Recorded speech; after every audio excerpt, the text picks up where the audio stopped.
Next month. Yeah. Okay, good afternoon. Anyone? It is now 1 o'clock, and it is December the 10th, and welcome to everybody. We're going to get started because I know everybody's time is really important. So I do apologize. I do know that we have one member that will be late, and Ms. Giovanelli will not be attending the meeting. She's at a press conference in Naples. So if we can get started, we have, and if I make any mistakes, excuse me, because this is my first meeting. The District Education Facility Plan. Okay, Kelly, thank you. And we have different people up there. We have Kelly Lecture. Yep. And it says Dr. Desamore, but, She's busy in the back. She'll be right here. but okay, so if you can I can go ahead and introduce- get you started, though, if you want. Thank you, honey. So this is the District Educational Facilities Work Plan. It's a 5, 10, 20-year look. It's required by the Florida statutes that we have a public hearing to adopt this. It's basically the same documents. The 5-year look is the same documents you've already been seeing and approving. This is just a different format, the one the state requires us to be in. And then they go out another 10 and 20 years. And as you know, the further out you go, the harder it is to project things, but it's a projection that far out to look at it. This document is put together by both my department and the operations department. The planning department, we work on this together. So I just want to go through it real quick so that you all would have some idea of what it was before the public hearing on January 14th. Okay? So pages 1 through 24 are basically the 5-year capital plan, and what they do in here is just break it down by the source of funding. So you'll see the capital millage funding, PICO funding, which traditional schools do not get right now. You'll see sales tax, it's all broken out. Excuse me. On page 8, I did want to point out that the document that was in the board docs, there was an error on that one. And Amy's trying to bring that page up right now. So on here, as you can see, it said the annualized revenue was 107 million, and the duration was 10 million. Of course, that can't happen. It was on page 8 of the document. Yeah, it's getting there, but I haven't seen the numbers. Oh, okay. Okay, see the annualized, it says 107 million, and then the district, the project for the full duration was 10 million. That actually is 103 million is the annualized. So we, over the 10 years period, annually we expect to get about 103 million. That's kind of taking the average of all 10 of the years. But the duration is 1,034,286,661. So that will be corrected on the one for the public hearing. I just wanted to point that out for you. And can you give the number again? The annualized is 103,428,666. So that is the amount that we expect to get annually, and that's an average of all of the years. So it'll be less in the years now, and it grows as we go. And then the duration amount is 1,103,428,661 is what we were looking at. And That's the total amount over the whole time? over the full 10 years. Yes, ma'am. So the first part, like I said, is the 5-year. Then when you go to pages 12 through 15, let me go back. Pages 12 through 15 go to the capacities at the schools and the utilization at the schools for that 5-year period. Now, what's used here is what they call COFTE, or Capital Outlay FTE, and that is butts in seats, basically. So it's every child who has a seat in our traditional schools. So it does not, these numbers do not include charter schools or virtual schools, because they don't take up a space in our schools. The charter school information, however, is on page 16 for the projection for those, if you're interested in that. They are on page 16. And then as you go through the document, pages 25 and 26 look at the next 5 years. So that's the 10-year look for the years 2023-24 through 28-29. And then pages 27 through 29 take it out another 10 years from 2829 to 2038-39. So basically, I just wanted to explain what was in here and see if you had any questions about it, or? Does anyone have any questions? I do not. Ms. Moore? Ms. Wong? No, I have to. Question, I have a comment. I don't have a question, I have a comment. Page 8 is my favorite. No. Ours too, especially with the corrected numbers. Ms. Gibbons? No, I'm just digesting. It is a Thank great you. page. Yes, it is.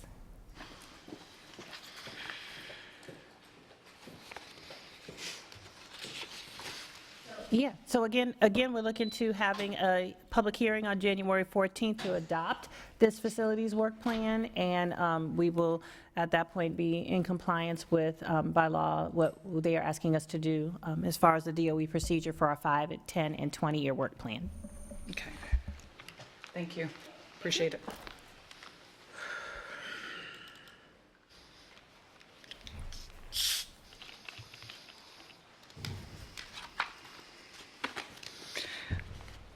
Okay, next we have revisions to plan for student enrollment, and that is with Ms. Ralph and Dominic Giaminelli.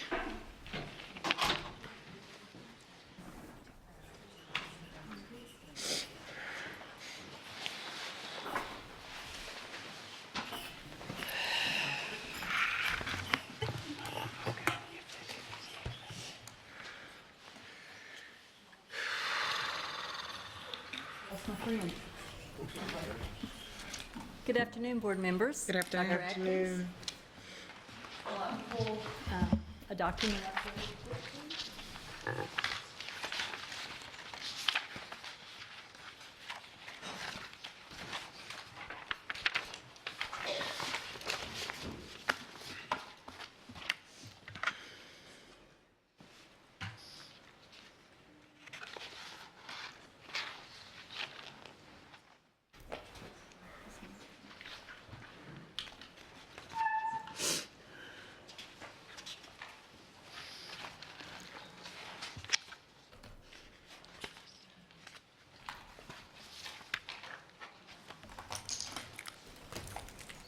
Okay, while my partner is working to open the document, I wanted to provide you just a little bit of information this afternoon. We put several documents in your packets for background information and for your information.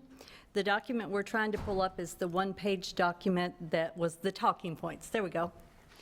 So while these are listed as information for our plan for student enrollment, they do not actually reflect changes in the plan for student enrollment. Our plan for student enrollment indicates that students will attend a school in their subzone or the adjacent subzone. The first 4 schools that are listed are schools that were listed as magnet or attractor schools on the actual choice application. That would have meant that those schools were possibly 2 subzones away from where the student currently lives. The students were made available to be able to attend these schools to try to increase the enrollment in a particular school so that it would operate at a more efficient level, or that the school possibly could have been considered as a magnet or an attractor program to allow for less overcrowding in additional schools. So what we wanted to do is try to get students closer to their residence or their home, so we were going to remove the attractor or magnet option for some schools. The first one's J. English. We'll start in the Cape. That is a West Zone Elementary that's located in W1, so the other school subzone would be W2. We made this school in past years a magnet option or an attractor option for students that live in W3. We're removing that attractor or magnet option for the 2021 school year. The only time you'll see that change is actually on the school choice application that's done in student enrollment. The second school that's listed in the Cape would have been North Fort Myers Academy of the Arts. North Fort Myers Academy of the Arts is located in W1. Its adjacent zone is W2. We had previously made it available for students that lived in W3 as a magnet or an attractor. It will no longer be a magnet or attractor for 2021 school year. Now, this is for students that are K-8. If a student in 6th, 7th, or 8th grade lives in W3 and they would like to attend North Fort Myers Academy of the Arts, they can apply through the arts application and they could audition for the school to be accepted into a seat there. The next Cape school was Ida S. Baker. It's located in W3, this very southern part of the Cape, so it was available for W3 and W2. We allowed it to be a magnet or an attractor for W1 schools. We're going to take that off because, again, that is not meeting what actually our plan says, but it also is a very long distance for students to travel. All of these schools are very long distance for travel on the bus, along with having the extra traffic that occurs in this time of the year.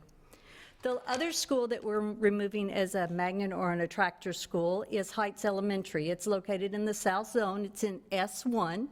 It would have been available for S1, S2, but it was listed as an attractor or magnet option for S3 students. Again, we're removing that. So what we're also doing in student enrollment is we're reaching out to these families that have students that live in the zone that's no longer a magnet or an attractor, to look at those families to say, hey, can we get you in a school closer to your home? Oftentimes, these are sometimes families that come in late for an enrollment, and they're just looking for a particular school, or they have a reason why, and that's how they're getting in. We've already removed some students because the parents said, yes, please, I want a school closer to home. So as seats became available, and we're continuing to work through that now. We're doing our second semester transfers right now. The window closed on December the 6th, last Friday. So Dominic and I are going to work together this week to try to see how many students we can move, and we want to look particularly at these schools, especially for high school and middle school students, to see did they request a second semester transfer, and if they did, let's make sure that we can try to move those students as we become available. And these efforts actually eventually are going to pay off in substantial savings for our school district.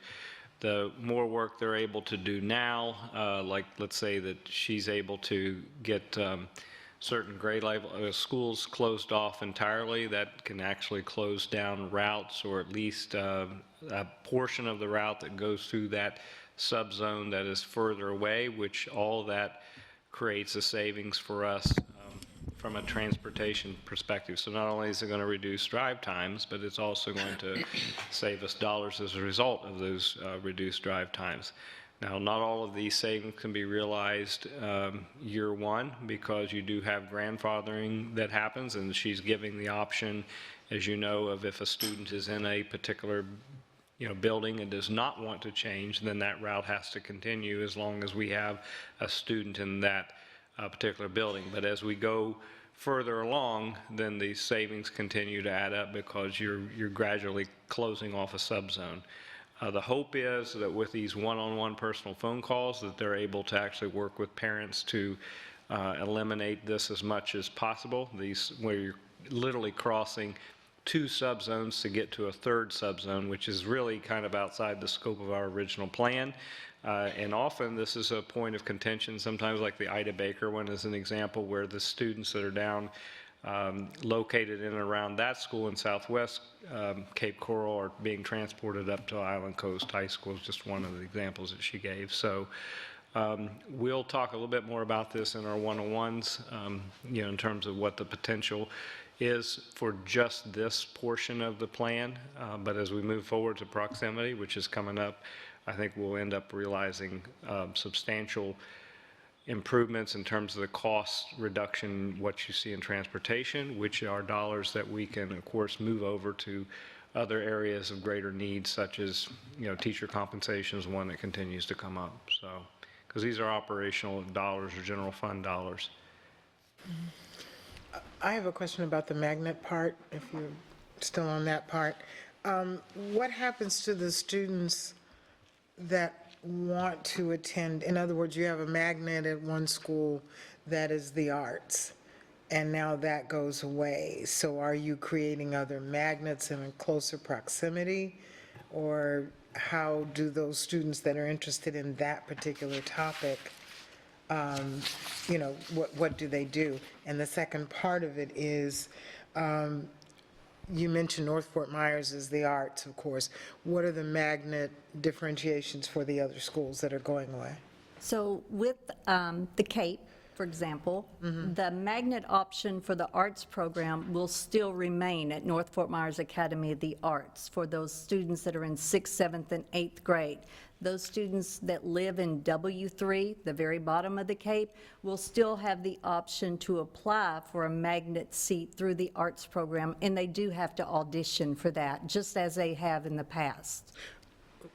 Right, okay. I may have to talk to you off about this, because I'm just trying to figure if I'm coming from, you said like W2, W3. So if I'm coming from W3 and I'm going to the arts program, and then with the new plan, I cannot do that. How? And if you apply for an arts seat. And then the transportation? Yes, ma'am.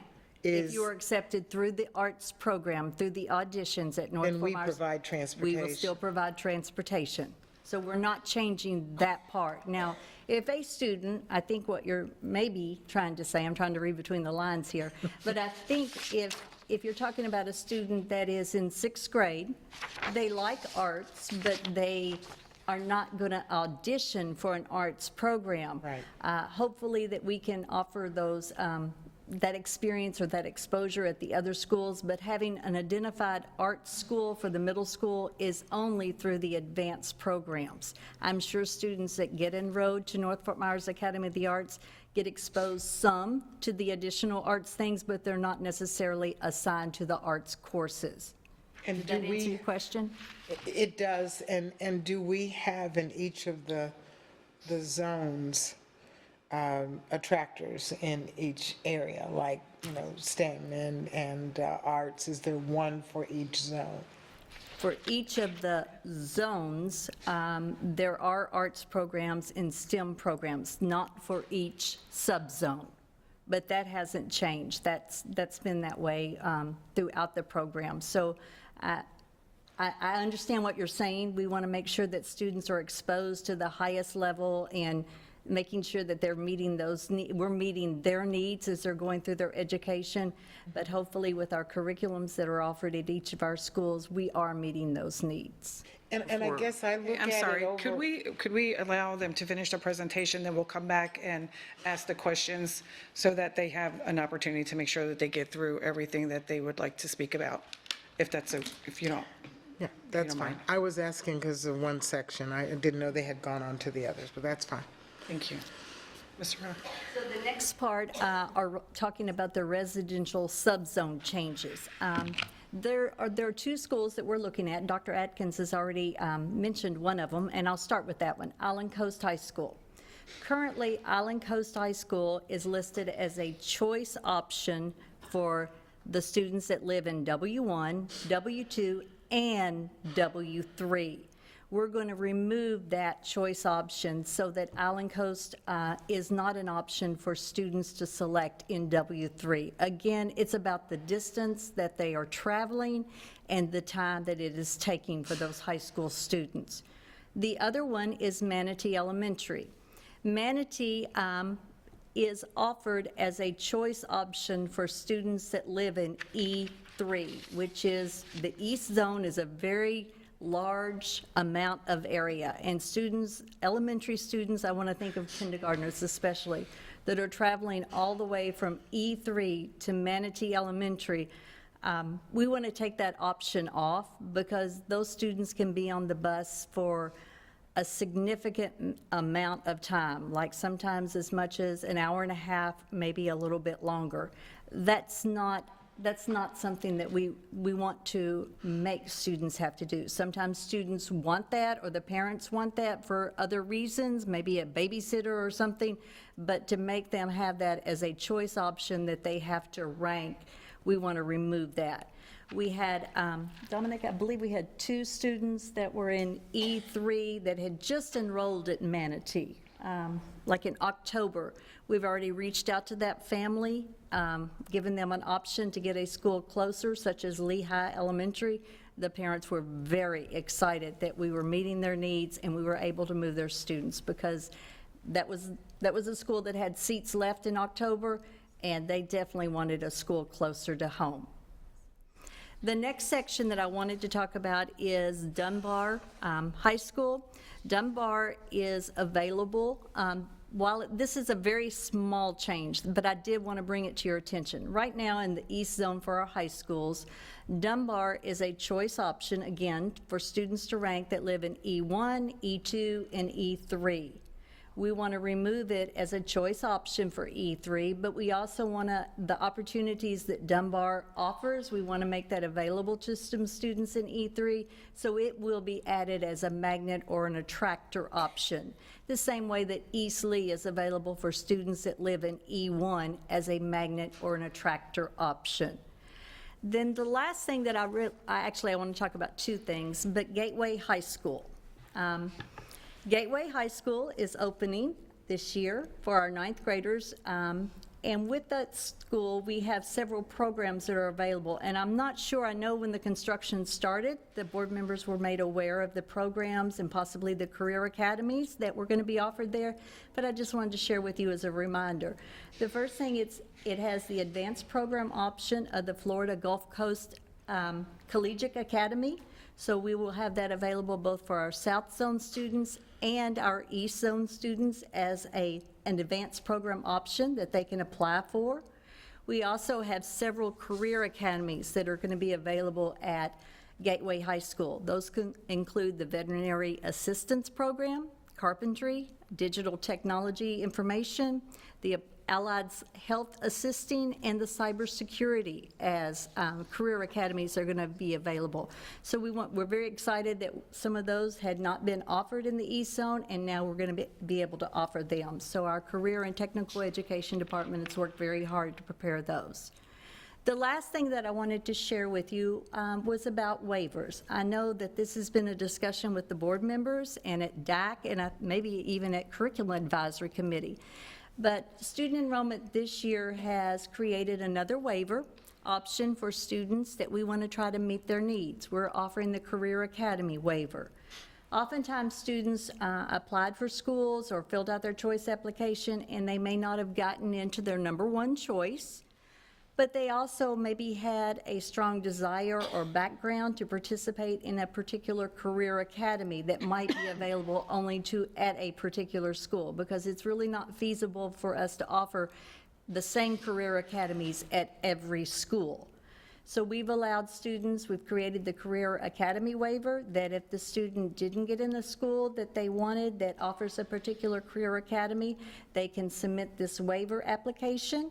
It's going to be student enrollment in collaboration with the Career and Technical Education Department. We'll review those waivers, and if the student does have the background, they have shown interest even on their interest survey that they submit in late March, then we're going to approve those waivers. Now, while we will not be offering transportation, I know that the Operations Division is being very creative in trying to come up with some possible solutions to help families, because we know we can't provide the transportation to each of them, but we can also try to get them to the closest school and then possibly be able to move the students from there. So we want to work individually with those students.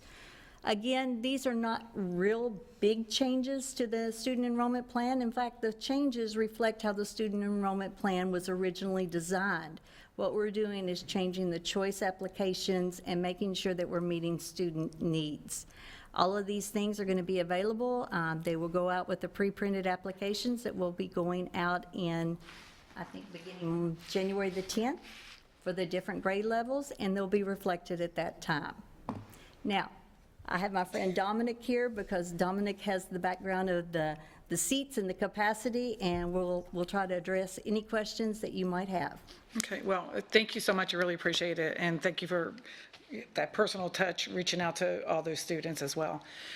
Ms. Patrica, do you have? Yeah, I just, and we've had this conversation, I have concerns about not providing transportation.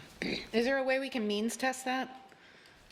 Like, I don't need it, I can get my kids to the career academy of their choice if I get a waiver, but other kids can't. And the kids who can't, I think, are frequently the ones who need it the most. So can we think about other options? Dr. Savage is, I know that they're working on a Greenbelt project right now that is looking at alternative forms of transportation, which will not only, I think, provide us some additional flexibility in terms of what our options are available, but also reduce our costs. All right, and I started with a negative, which is really not fair, because I really do appreciate your work on this, and I appreciate the efficiencies we're looking to find. I can't wait to hear a number on how much money we're going to save.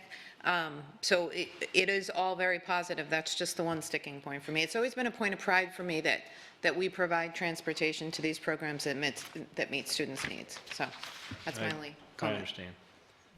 Okay, Yeah, thank you. okay, Ms. Vaughn? Yes. First of all, thank you. And secondly, regarding transportation, I don't see that as a problem. I know school districts that I've been associated with in the past have done that. If a student really, really wants to go to a particular school and there are seats available and it's out of the zone, they are allowed. Thinking outside the box, lots of times the academies, I know there are certain programs that are kind of pre-academy kind of thing, but it really is junior and senior year, right, when they're really into that. What about the idea, how hard would it be, for instance, if a student were attending, let's just say, Cypress Lake, okay? And that student really wanted, let's see, South Fort Myers has what, auto shop or something like that? And okay. How hard would it be to provide transportation between, let's say, a couple of our high schools and another academy? And it could be that the students take core classes, let's say, in the morning at their school, and in the afternoon, they're at a career academy at a different school, or vice versa. I know that worked really, really well in my district in Texas. My older daughter did that, and it worked really, really well for 2 years. She took her classes, her core classes, happened to be the school I taught at, and then she had a car because she worked after school, but there was bus transportation that came like around lunchtime and took them. It was actually a career academy. But could that possibly work between actual traditional schools? We have done similar things in the past where we've picked up at one school and then we've transported to a second school. So we had a population of students here and we transported them to an alternative site. I mean, I know we've done that in the past. We certainly could look into doing that in the future. One of the things I know that Dr. Savage and his team is looking at are being able to do some more of a arterial form of routing. So if you take, just kind of some of the main arteries through our community and run buses, we're also trying to continue to foster a relationship with Lee County to help with Lee Tran, to also help provide that type of routing. And then he's looking at some other alternative options such as, smaller like vans, and which are actually more cost effective because they're cheaper to run. Because a bus, and please correct me if I'm wrong, but it's $4.10 a mile. $4.04 for the state $4.04. Okay, so if you think about every mile that you run a bus, that's the state average that he's talking about. Right, and it would be a smaller vehicle because you wouldn't be transporting 40 kids. And Right. To me, that makes more sense because I'm thinking of when Ms. Ralph was talking, and let's say it's a freshman, and the freshman is saying, well, I really have an interest in, let's say, auto mechanics, and I want to go to South Fort Myers because of that, doesn't live in the zone, that's a freshman, who probably wouldn't be starting in that academy, and not to say they would lie, but maybe they're good football players, and they want to go there for that reason instead. And so, and besides, between freshman and junior year, there are a lot of changes. So I've been a fan of proximity schools forever, so I'm really, really happy that we're working this way. But I'm thinking there's some out-of-the-box solutions on the kid that really wants a particular academy and is a little bit older, because again, freshmen really don't know what they want. I've known freshmen who have never played football, but they're going to be in the NFL. So, just an idea. Okay, thank I you. would appreciate the suggestion, and that as we move forward, those are the types of things that we need to hear, so we Good, thank you. take them into consideration. And as always, we Ms. will Morgan? continue to offer our hardship waivers and our medical waivers, because we know that situations change for families and students throughout the school year, so as those needs come up. But I hear you. Ms. Morgan, I know you had your hand. Yeah, so like everyone else, I think in the dais, I'm very, very pleased with the baby step approach we're taking towards the proximity zoning. But I have two very small questions. It says under student enrollment process that students have been enrolled in a district and withdrawn will be enrolled in the same school upon re-enrollment. This is contingent on residential address, level, and SDM, I don't know what that means, remaining unchanged. So, as I read this, they can't move to a different address in the zone and be assigned to the same school. And that, As long as it's a school that doesn't meet their subzone or their adjacent subzone. I think Okay. the reason why it was written is maybe what needs to be clarified, the continuity piece.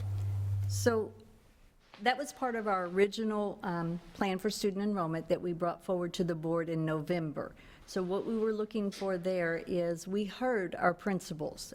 We heard our principals and what they were talking about with making sure that students are placed back into their school of enrollment. I understand that. The question I'm asking is that, as I read this, if a child withdraws, moves back into the zone but to a different residential address, they're not entitled to enroll in that school again, necessarily.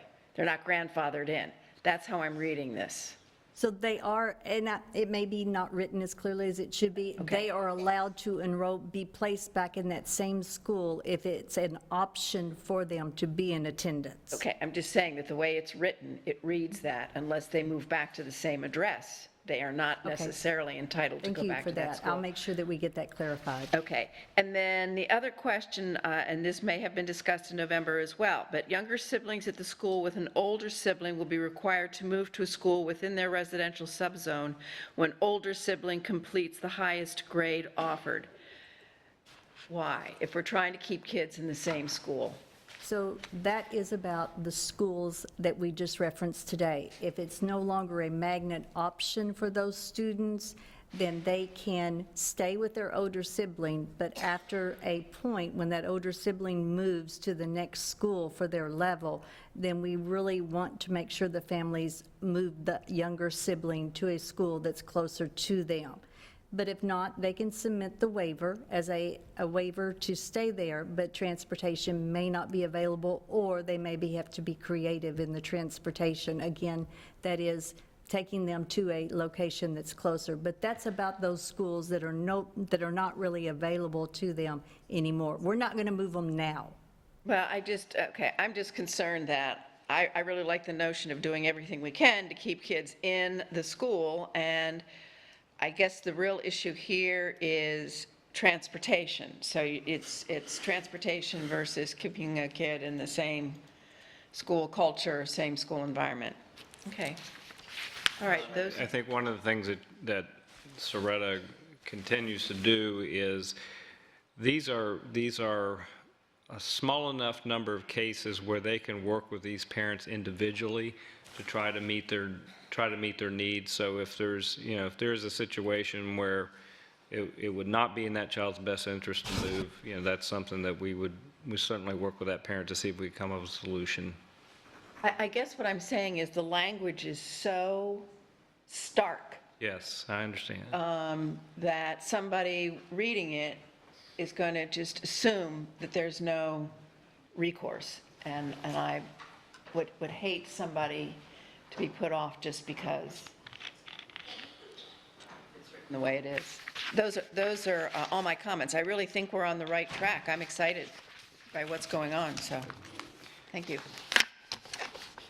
And something we will be talking about, again, probably a little bit in our one-on-ones, but they are really close in terms of, securing a consultant for the proximity piece. So that's a major, substantial step towards moving toward proximity. Okay, Ms. Gittens? Okay, back to the magnet, I was asking about that, and I noticed on the paperwork you gave us in 1998 and 99, was when they instituted the zones, and what is it that would, keep us from having specific magnets within a zone? Because, just thinking outside the box, if you had Zone 3 and you had an arts program, a STEM program, a culinary program, or whatever, at least if the student wanted to go, the transportation is not that far away. And I know in some areas they do that, and I believe we did similar to that at one point. And why did we get away from it? Is it a possibility? So with the magnet options for the advanced programs, if you're looking at the middle school and high school level, in both the south and the east zone, there are multiple opportunities for those different programs. Arts is a little bit of issue because we previously have not had the numbers of students that had applied for the arts program as we are now, especially at the middle school level. In the south zone, we have Cypress Lake Middle and we have Bonita Springs Middle that are both arts schools that you can audition for seats. In the Cape or the west zone, we only have North Fort Myers Academy of the Arts. And it is something that we've discussed, we've talked about it with the superintendent and with the academic services department. But I think that's a change in mindset of schools to make sure that those programs are available. But I'm not ruling it out that it might not be something for the future. And something I think our schools have recognized this, and as a result, they have built their arts programs to be attractors. I don't want to put Mr. Berry on the spot, but I know that Challenger has an excellent arts program. Paul Lawrence Dunbar Middle School has an excellent arts program that aren't necessarily designated as arts magnets, but I think, and this is of course a matter of opinion, but I think the school staffs would say that what they provide rival what you see at some of our magnet schools. So, and that's just a couple of examples that I know that's out there. So one of the things, if you have art students, that's usually a pretty engaged kid and a pretty engaged parent. And, our school principals are they're looking for those type of students as they're trying to work toward, creating a diverse population within their schools. So they work hard to attract those types of folks to their schools. So that's been something I've seen increase the number of arts options in particular at some of our schools that don't necessarily have that as a designation. Well, just thinking, if you are moving a family from up north, let's say, and you know that your child is interested in the arts, part of your decision where you're going to live could be, predicated on, is there an art school that's close enough for my child, because if I can't get there and they're staying after and all that. So maybe it's the advertisement of it and the educating the public where those locations are, not just the magnets, but the schools that are really good at, and not just at art, but at all of the magnet topics. Because if I were a parent coming down and think, okay, my kid really likes science, and let me see which schools have that. So maybe it's just a matter of letting folks know what's what and where. The other question I have is on the employee waiver, what percentage of our employees use that? Is it a large percentage? I'm not going to be able to tell you for sure. Well, and you can tell me later, I'm We're just, averaging about 700 or 800 employee waivers, I think, right now, that we have currently. We increased the time period. Previously, it was the employee waivers had to be submitted, I think, maybe during the first 2 months of school. Now we accept those year-round because we know that sometimes employees move to different schools for one reason or another. But those students, we approve employee waivers because that is something that we want to, that To is attract. that is It's an a attractor. point and a factor that is a great thing that Lee County offers, and it's sometimes a tool that's very effective. and in the East Zone, which is the one that's having the most difficulty attracting teachers, is that, stated as a plus or an attractor or perk? So all of our principals know that, but it could be that that employee doesn't live in the East Zone, and they sometimes decide whether they want to move their child with them or whether they leave them in the other zone. But if there's an employee waiver, it's our goal to make sure that we either approve that waiver or make sure that we offer that parent, is there another option for you? Are you, okay? Just for a number, there were 224 employee waivers that started, new waivers for this school I'm year. sorry, I didn't hear you. 224 employee waivers started this new school year.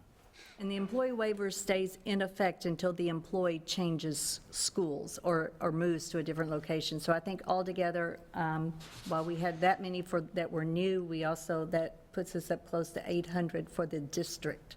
And I'll get with you later to ask you how that's broken down by zone. Okay? Thank you. I know, Ms. Patrica, you had another question? So I'm a mom at North Fort Myers Academy for the Arts, and I have a third grader and a pre-K. I tell mom, your pre-K student will only be eligible to be in this school and receive transportation until 5th grade, right? What if I'm a mom at North Fort Myers High School with a third grader and a kindergartner? When my third grader reaches 5th grade, does my kindergartner have to leave? So we share that information with the family. First off, we have to talk with the family to find out, was this your first choice, or did you want a school closer to home? And while it may have been their first choice, after a while, then they may be deciding, that's a long distance for my child to be transported. So if the parent truly wants them to stay there, then the transportation possibly could not be available to that third grader after the older one graduates or moves on to the next level. But if the parent truly wants them to stay, then we do offer the waiver for them to stay, and hopefully we can work out some transportation options for them. Again, we're about trying to look at the proximity, get those students closer to home, and look at the costs that we as a district are incurring because of those transportation routes, as Dr. Atkins referenced. I understand, but as I look back at Pine Woods in the back of the room, if you told me that I had to take my younger child out of Pine Woods after my daughter finished 5th grade, that would have been devastating to me. So I get it if the kindergartner isn't, if the younger child isn't already in the school, but if the kid's already in the school, I think that that's really harsh. That's my feedback. Well, I appreciate that. I mean, one of the things that we'll have to tackle as a governance team is, as you move towards proximity, some of these decisions will continue to get tougher and tougher and tougher. And I think if we're taking smaller steps, you start to adjust the culture of Lee County toward more of a proximity base. If we just pulled the Band-Aid off today, we would all be, there would be totally new faces up here. including mine. So, so what we want to do is we want to work, I think, in a smart manner toward proximity so that the culture can keep up. Also, so we can make adjustments in terms of what programs do we need to open up in other areas so that we can give kids everything that they need located closer to their home. So again, that's why the small steps in this direction. Ms. Fogg? Yeah, two things. First of all, regarding the arts and the availability of the arts for students in all zones. I think that's really important. However, something that I've spoken about before that I think is even more important is that in middle school, for instance, that all the middle schools offer pre-AP or pre-IB or the pre for the advanced classes. When I've spoken about it before, I said, my own granddaughter did not have that option. She was an excellent student in middle school, getting A+ in honors classes. And I said to my daughter, well, if she's not being challenged, isn't there a pre-AP or and actually it was Challenger, it was not offered. And I think all of our kids, because she's had a struggle. Freshman year, moving into ACE, not having taken classes with that intensity in middle school, it was quite a rude awakening that these are a big step up from an honors middle school class to an ACE high school class. So that's one thing I would like to see. I think that's even more important than the arts, because with the arts, we have schools, as you said, that have excellent programs, and yet they're not arts magnets, but there's nothing you can do if you don't have a pre-AP or a pre-ACE or one of those, pre-IB. The other thing is I've personally gone through the changing of districts, both from when my own children were growing up, where in Texas, we had neighborhood schools. And there was, midway in their elementary years, there was a new school that opened and a change. And the good news on that is we did have two options, and both were in walking distance. So, yeah, but as a teacher, I saw when a brand new school opened, there were students that had been in a certain high school, and they had to move. And it's always, as you said, the Band-Aid, and there are going to be a lot of parents that are initially unhappy, but the truth of the matter is, at some point, the Band-Aid needs to start coming off, because honestly, and this is to the parents out there, it's not as bad as you imagine. Because all of our schools are good, and if all of our schools have an equity in terms of before and after school programs that are offered, that let's say they all have gifted programs and the advanced programs and all of that. If we have the equity, we're going to have good schools wherever these kiddos attend, and they're going to see that, it's saving money for the district. It's the kids may be able to participate in more things because they're closer to home, and they're also going to school with more of the neighborhood children. So, I understand the pain of somebody that may have that situation where, you've had kids, but elementary school is, like 6 years, and I remember the very first time it was brought forth, instead of 4 to 6 years, I heard 46 years, and I was like, what? And honestly, we'd be 46 years if we kept having exception after exception. So, and if people don't vote for me because of that, oh well. Thank you, Ms. Elam. One of the things that our student assignment system has offered us is to be able to make, additions of schools without creating huge disruptions in student populations. It used to be in Lee County, prior to student assignment, when a new school building opened up, we literally disrupted entire schools to fill that school. And that was something where that would certainly get parents pretty upset, because, continuity within an elementary school is probably the biggest area of concern, where you're having to disrupt them in the middle of that. And there were kids that had to change, elementary school 3 times during the course of K-5, because that's how rapidly the district was moving, and you didn't have, it was boundary changes then. It wasn't, you didn't have the student assignment, so you had boundary changes, which means you had to change the schools. So now, at least with our student enrollment program, we wouldn't have to do that if they live in relatively close proximity to the school. Okay, due to time, Ms. Fisher, do you have any questions that you'd like to ask? I know you just... No. Okay, thank you. Well, thank you so very much. I really appreciate you all being here today. Thank you for your feedback, too. Okay, next on the agenda, we have capital project update by Ms. Kathy Eba. And everybody's in red today. It's Christmas.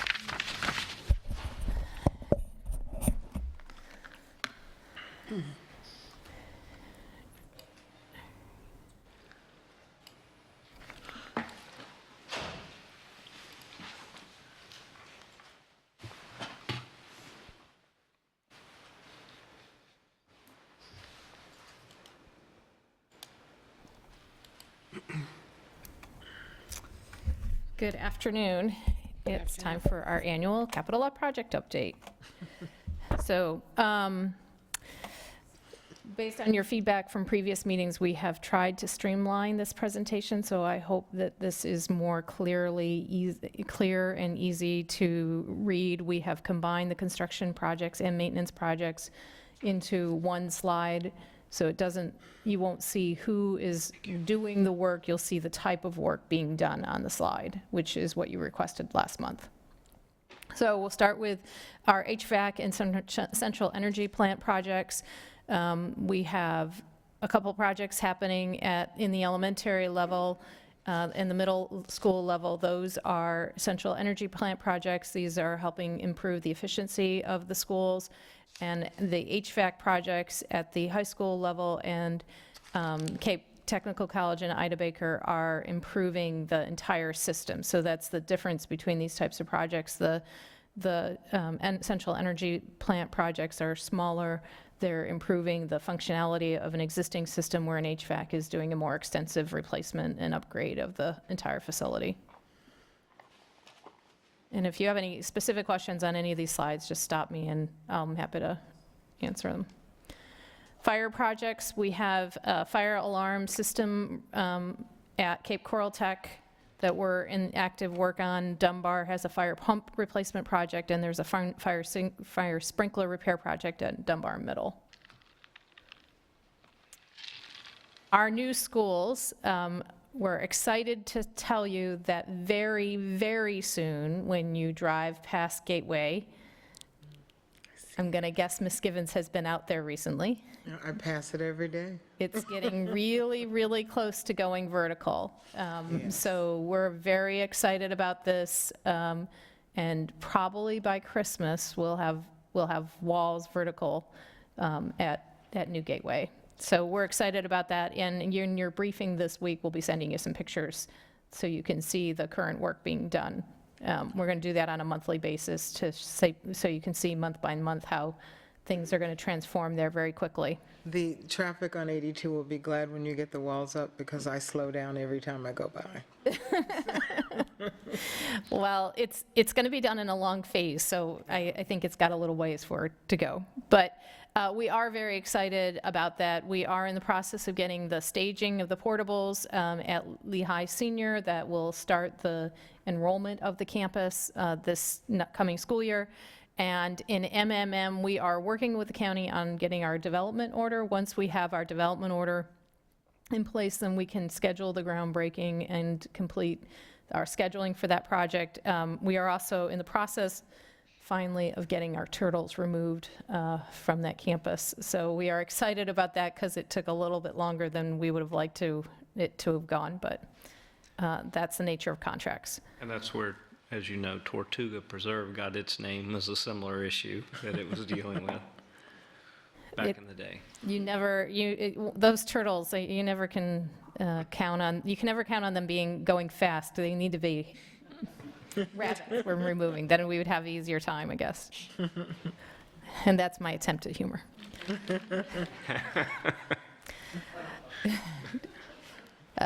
My son will tell you I'm not very funny. You will get emails, right? That's right. The renovation projects we currently have underway, the most exciting here for us is Heights Elementary. This coming Christmas break, holiday break, we will be doing the ADA playground there that we've talked about for a couple of months now, so we're excited to get that in place for Heights. We are working towards our transportation projects, getting our site plans in place and our projects in place so we can start working on that. And I'm finally happy to tell you that Lehigh Senior is in closeout. Roofing projects, we have a number of them, from Buckingham to the Public Service Academy, Bonita Springs, Calusa Middle, Cypress Lake, North Fort Myers, and the Villas. And then these are the portable projects that we've talked about. Now we are in the process of actually moving towards getting these complete. At elementary level, we have the Bonita Springs, Jake Holland English, Sunshine, Harns Marsh, Oak Hammock, and Sunshine.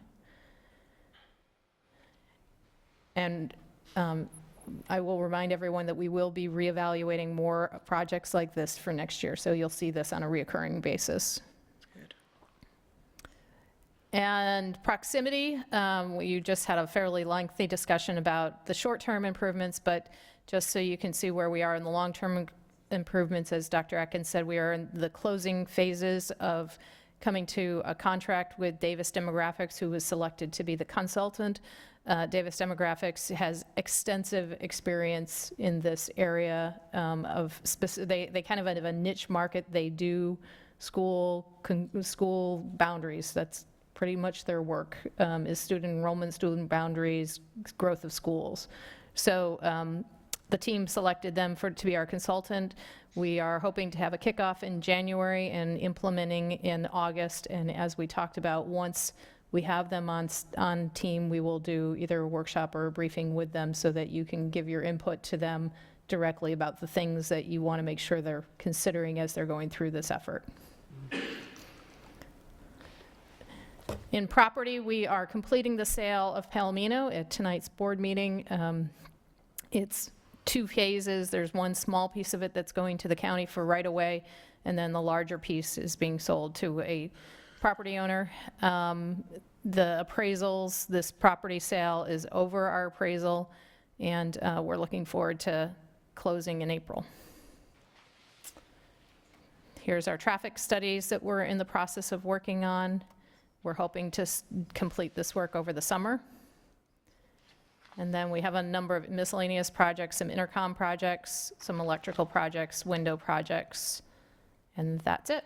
Any questions for this month's capital? Okay, thank you very much for all the details. It really helps a lot. And we have already received the first pictures by Dr. Atkins, so that was really fun to see that. Is there anyone who has questions? Ms. Gittens? Am I the only one? On the traffic studies that you mentioned, for example, like tree line and all that, is that, you said completing them over the summer, is that like working with Construction. the city to add a lane or a turn-in lane, or how are we handling that? Yeah, when I say completing, I do mean that that we will be doing whatever improvements either on property or working with our local governments to do off-property improvements if we can. But yes, that's what we're Is it a looking. shared cost with them? If it's on property, no. And what we're really looking at are on-property improvements. Those are the ones we have control over.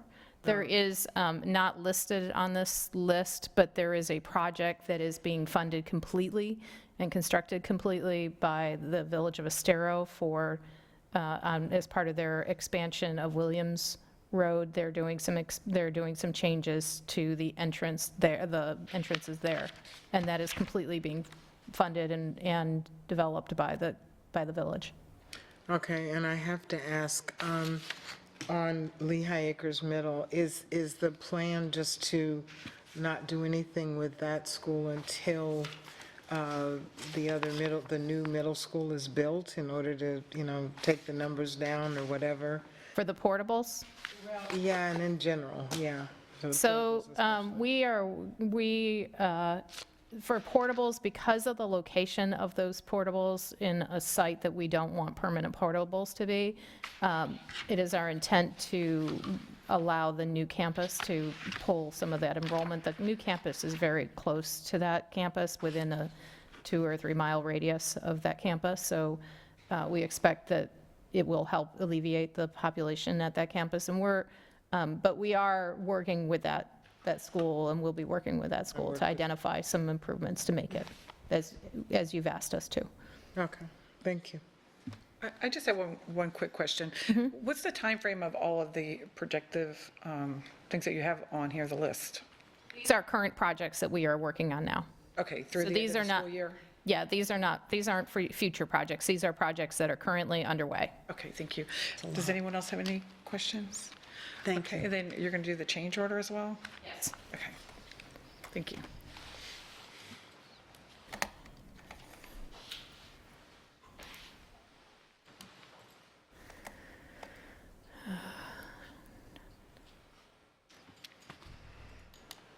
Which one is the change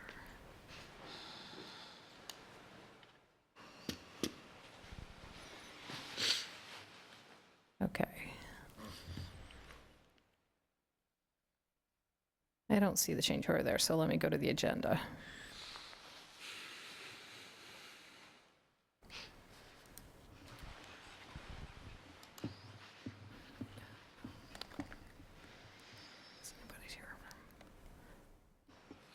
Sorry, I'm looking for it's usually sitting here on the desktop. They can bring it up in their agenda so they Yeah, can see it. we have it. We have it. We see it. I mean, if you can speak on it, we can see it. Yes, I can. So the change orders today, we have, we are all in the positive. You will see a number of change orders on there for the work of the completion of Lehigh Senior, work that we were able to do out of contingency funds. And then you have some changes from Ida Baker money that we've returned to contingency because we didn't use all of the contingency funds, or contingencies that we've used in other locations. But most of the change orders today have to deal with the closeout of Lehigh Senior and work that we were able to do and above and beyond what the original contract was, so that we could address some issues that the school had that they wanted taken care of within the existing budget. Okay, is there any questions? I have one. On the change orders, like adding additional things, like you added the pedestrian walk, is that something that after everything is pretty much done, you look and see, we have no way to get from here to there? Yeah, it's either work that we determine as we're completing the project that it needs to be done, or it's work that the school asks us to do while we're on campus, and it's more efficient for us to do it, and we have the funds to do it. So we make sure that the primary scope of the work is done and complete, and then if there's availability, we can look at doing other things. Anyone else? Thank you. Thank you. Okay, next we have academic services in Pinewoods Elementary School. And with the principal, Ms. Gunderson, and then if you could introduce yourselves and who's with you, that'd be great. Thank you. I would be happy to.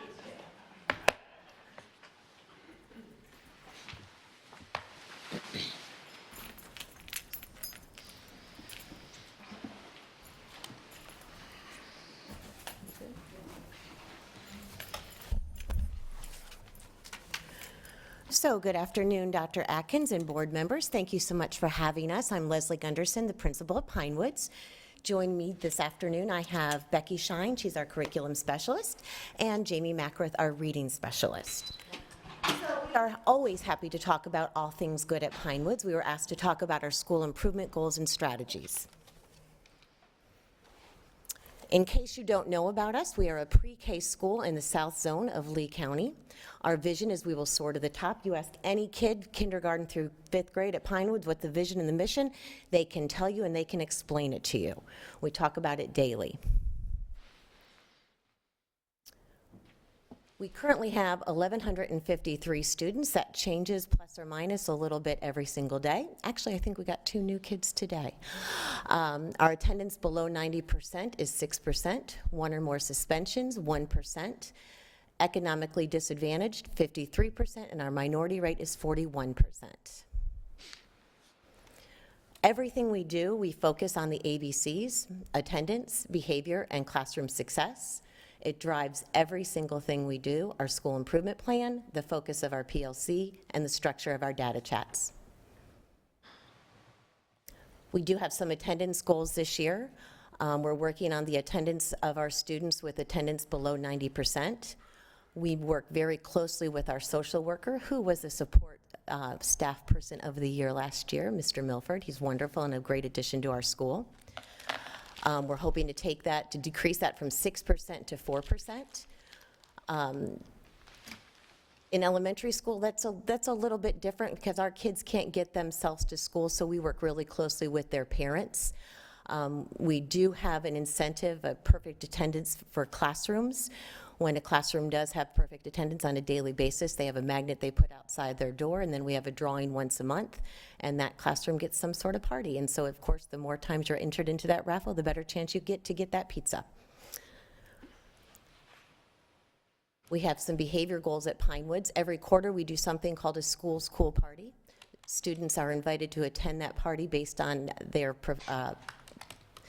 personal development goals on their report card and office referrals. We're hoping to get that rate of attendance from 85% to 90%. Boys and girls who, we call it, have not made the choice to attend those parties. Instead, they spend that time with our intervention specialist and our school counselor, and they do a plan, do, study, act on what they can do to attend the party the next time. We have a lot of fun at those parties. We have several success goals for this year as far as academics go. We're hoping to take our learning gains for our bottom 25% from 46 to 50. We really brought that up last year. That was our, I would say, our biggest achievement from last year. For math, we're looking to go from 57% to 60, and overall, we're hoping to take our ELA gains from 66 to 70%.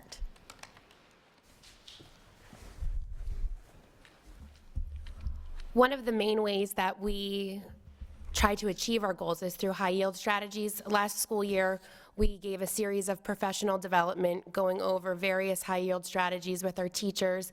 We discussed effect size and how each strategy had more improvement on student growth. This list right here is just a couple examples of some of the more popular high yield strategies at Pinewoods. And then we provided some examples. So a lot of writing with text-dependent evidence is a way that we feel like our students are performing at a higher level. Also, those writing samples are from cross-curricular, so it's not just dependent on writing in ELA. We have writing that is embedded in math and science and social studies that is dependent upon the text that they're reading. They use a lot of content-rich vocabulary. some higher level thinking activities such as this bookmark for note-taking requires the students to analyze each section of the text, determine the topic, the point that the author is writing to, which then they have to prove and support in their own writing through these like response logs that we've taken pictures of here. There's lots of oral development through cooperative learning and manipulatives. We use Kagan strategies and structures. We use versions of these say something cards that give students the confidence to participate in discussions on a daily basis. There are these really great discourse cards through the program Ready Florida, and that's also through that iReady computer program that a lot of the schools are piloting this year and last year. They're wonderful. Like I said, it really gives the students confidence to participate in the discussion. And then we have thinking maps as well that we've been using for the last few years. We use those across all subject areas, and it's a great way for students to put into a visual form their thought process. Formative checks, this is a really great tool that the teachers use, and it's a collaborative piece, so the students have to explain to one another how they understand and how they know that they understand certain concepts, and then they grade one another to kind of formatively check their understanding. This next section of slides, we titled it The Big Difference. We felt like these were some things that kind of set us apart from your run-of-the-mill strategies that you see in elementary schools. The first approach is through our data chats. We meet with our teachers, the administrative team, 3 times a year. We analyze attendance, behavior, and classroom success. Through these meetings, we have these spreadsheets that we have linked in the presentation if you are interested in viewing them afterwards, that we, along with the teachers, analyze to see which students need some more support, which classrooms might need an adjusted schedule, might need additional paraprofessional support or administrative support to help students meet their goals.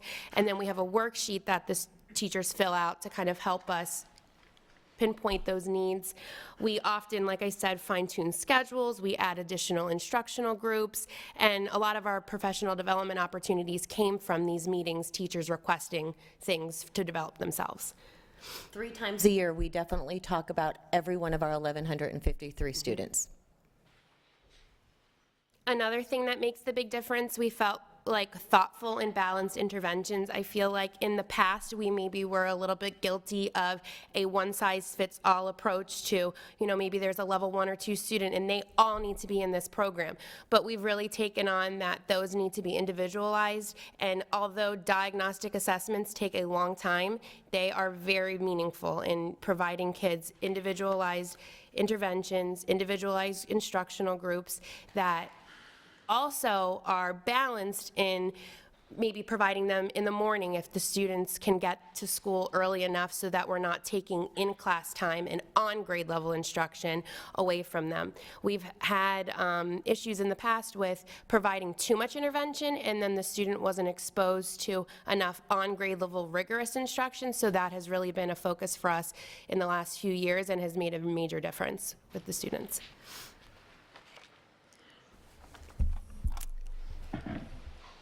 The next part we're going to talk about that's part of the big difference at Pinewoods is the school-wide WIN time. WIN stands for What I Need.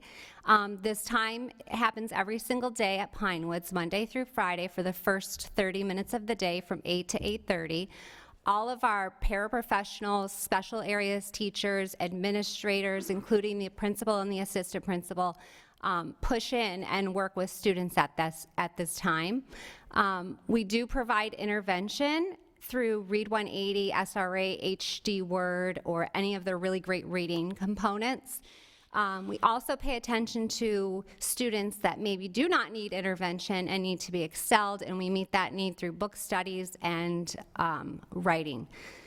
We've also implemented this year an additional STEM rotation for the 5th graders so they can get that extra science in, and that happens once every 8 days for each 5th grade classroom. The Read 180, as I spoke about during WIN time, this is a intervention program for students in 4th and 5th grade, and the students that are a level 1 or 2 FSA score from the previous year are invited to be part of Read 180. We have really great ratios during Read 180 time, and we also have the people who are teaching Read 180 have been doing it for a few years, so they're extremely familiar with the program, which is beneficial. We also really focus on conferencing with the kids on their progress during this time, and we also have celebrations. A lot of donuts. At Pinewoods, we really try and focus on our bottom 25%. The reason being is these handful of 40 students in 4th grade, ELA, 40 students in 4th grade math, and the same in 5th grade, they count in 3 of our school grade categories. So it's very important that these students make the progress that they need to make in order to focus on the bottom 25% students in the spreadsheets that Ms. Macros spoke about previously. All of those students are highlighted, and then they're each assigned a mentor who meets with them on a weekly basis to discuss behavior, attendance, curriculum, goals, grades, etc. Our extended day program, we start that in January. That's for our 4th and 5th grade students. The purpose is to give them that little extra boost that they need to make the progress on the state assessment. We are very strategic in who gets invited to the extended day program. There's a Google sheet attached there if you'd like to look at it. But what we did is we kind of looked at the students who were very close to meeting their goal within 15 points or had maybe just met their goal, and those were the kids that were invited to the extended day. Again, great ratios. All of our highly qualified 4th and 5th grade teachers who are extremely familiar with the curriculum were the ones teaching the extended day program. That was 2 days a week. We did it Monday and Wednesday for an extra hour each day. On your screens right now are the supplemental programs that Pinewoods has. So the list of these programs really help our teachers meet the standards with our students. So we are new to the iReady pilot this year, which is a great benefit to Pinewoods. The data that you can get from that program is amazing. So, professional development. At Pinewoods, we surveyed the teachers to see what they needed for professional development, but we tried to take the approach of quality versus quantity, and we want to be really good at the 4 or 5 things that are our main focus. So Kagan, thinking maps, data conferences with students, etc. And our motto this year is kindness is our superpower, because we know how important it is for kids to feel in a good, safe environment. Everything we've talked about previously is kind of meaningless if the kids don't feel safe and secure in their environment. So that's our biggest focus. Thank you. Do you have any questions for us? Sorry, good job. Oh, thank you. Ms. Morgan? Starting with me? Okay. Let's see. Mentors. Do you use students or teachers as mentors for the kids? You talked about... Well, our official mentors are all the adults in our buildings, but we do have a lot of our older students who push into younger students' classrooms. It helps both kids. If we've got some 4th and 5th graders who are lacking in some confidence, we push them in, and you can just see them just glow. They love that, and it really helps the younger ones as well. How do you get your teachers, your highly effective teachers, to do this extra time? Well, it does benefit them in the long run, in that their kids make the gains that they make, and we also pay them. So it's not, you're not giving them time away from, okay. And let's see, what else we want to say. When you conference with kids, what do you learn? Oh, a lot. A million different things. You learn maybe perhaps where they went wrong, what their thought process was, they can take ownership and decide what steps they need to take, their action steps to, improve upon their goals, etc. Tons of things. Is it pretty similar to the Stephen Covey process of students are responsible for their work and held accountable for it? Absolutely, absolutely. And just as an aside, please indulge me, board, for just a minute. I was at San Carlos, a couple weeks ago. You mentioned e-learning walks. I happened to be visiting the principal at the conclusion, so let's see, let me back up. An e-learning walk was done by the science people at San Carlos, and they noticed some things. So they made some recommendations to the teacher, and the science teachers, and I happened to be with the principal when they debriefed the principal after their revisit, and it was extraordinary what they saw and what I learned just sitting there for half an hour at the conclusion of the e-learning walk. So I know it's not relevant to you, but I did want to mention that I saw it in action, and I was very, very impressed. So anyway, those are my comments. Thank you. I want to say some stuff. So I've seen Pinewoods Elementary as a parent and as a board member, and I love you equally in both positions. You have to understand, me loving school was a really hard sell when I first moved here. One of the reasons I moved out of upstate New York was not just increasing taxes, but public education was failing my children. And I didn't have a relationship with the principal or with the teachers, and I came here as sort of like okay, I'll save taxes, but I didn't have a lot of hope for school. And on day one, I walked on campus, and Leslie Gunderson introduced herself to my daughter. Patty was going into 3rd grade, and Patty said, I'm new here, and she said, well, so am I. We're both the new girls today. And that just sort of like created an environment of good. And from there, it was, I mean, I know I was difficult in the beginning, but you definitely won me over. To the extent, Mary, where I know you're not going to believe this, but I cried when T left 5th grade. And I am an ugly crier. Leslie will attest to that. You guys do awesome stuff. You talked about celebrations. You didn't say how awesome they are. Water slides, BMX, bike, like exhibition stuff. The professional development you talked about. What was your point increase last year? Oh, 70s? a lot. It was a lot. I thought it was 76, 78, somewhere around there. I was thinking 81.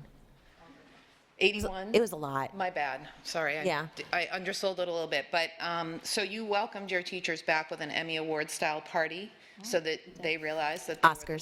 Oscars, my bad. Oscars. In every way. And the other thing too is that I'm in that community, so I'm on the parent Facebook pages and I'm on the social media, and I see what parents are saying, and frequently as a school board member, when comments are made on social media, right, Lauren Stillwell, they are not always positive. But when parents find out who their teacher is going to be for their kid the next year, it's, oh, I love that teacher. Oh, she's awesome. Oh, I had her last year. Your kids are going to love her. It's always positive when it comes to Pinewoods. And then the last thing I want to say is, well, not the last thing. You have made me a better parent, Leslie, by helping me to understand how to support my children in their education, if that makes sense. I can be pretty hardcore, and sometimes you said, take a step back, they made a mistake, no big deal, or if you try more of this, try more of that, whatever. You made me a better parent. And as a leader in that building and as a principal for such a long time, your adjustment to the Estero Education Initiative has been laudable, and I know it hasn't always been easy, but I really appreciate your commitment to that, and the junior achievement push in the school too. So That's wonderful. you guys are awesome. Thank you. Thank you. Wow. Ms. Fisher? So this is the kind of a presentation I love to hear. And when we were at the FSBA conference last week, I heard a comment that said, one size fits none. And so kudos to you guys for your individualized and balanced interventions. I have two questions. One is, what is the participation in the extended day program? Like how many of those L25s actually come to that? I don't have those numbers off the top of my head, Mary, but what we do offer, because transportation tends to be an issue. Yes. So we offer free after-school care for those parents that can pick up their kids, but maybe just not at that time. Great. Or we'll also bring them in during specials if the parents will waive the special. And we provide it during that time as well, if after-school is just a no-go. Really, it ends up being. It's majority. It's the majority, unless the parent just says, I don't want my kid doing it. Right. and some people say that. And so when do you begin the thinking maps? Like at what, Oh, kindergarten. kindergarten? Really? Okay, great. And finally, I agree, kindness is a superpower. Yes, it is. Great questions. Ms. Vaughn? Nothing? Well, thank you so very much. Really appreciate you all being here. Thank you. Yeah, thank you for having us. Happy holidays. Too, thanks. And to you.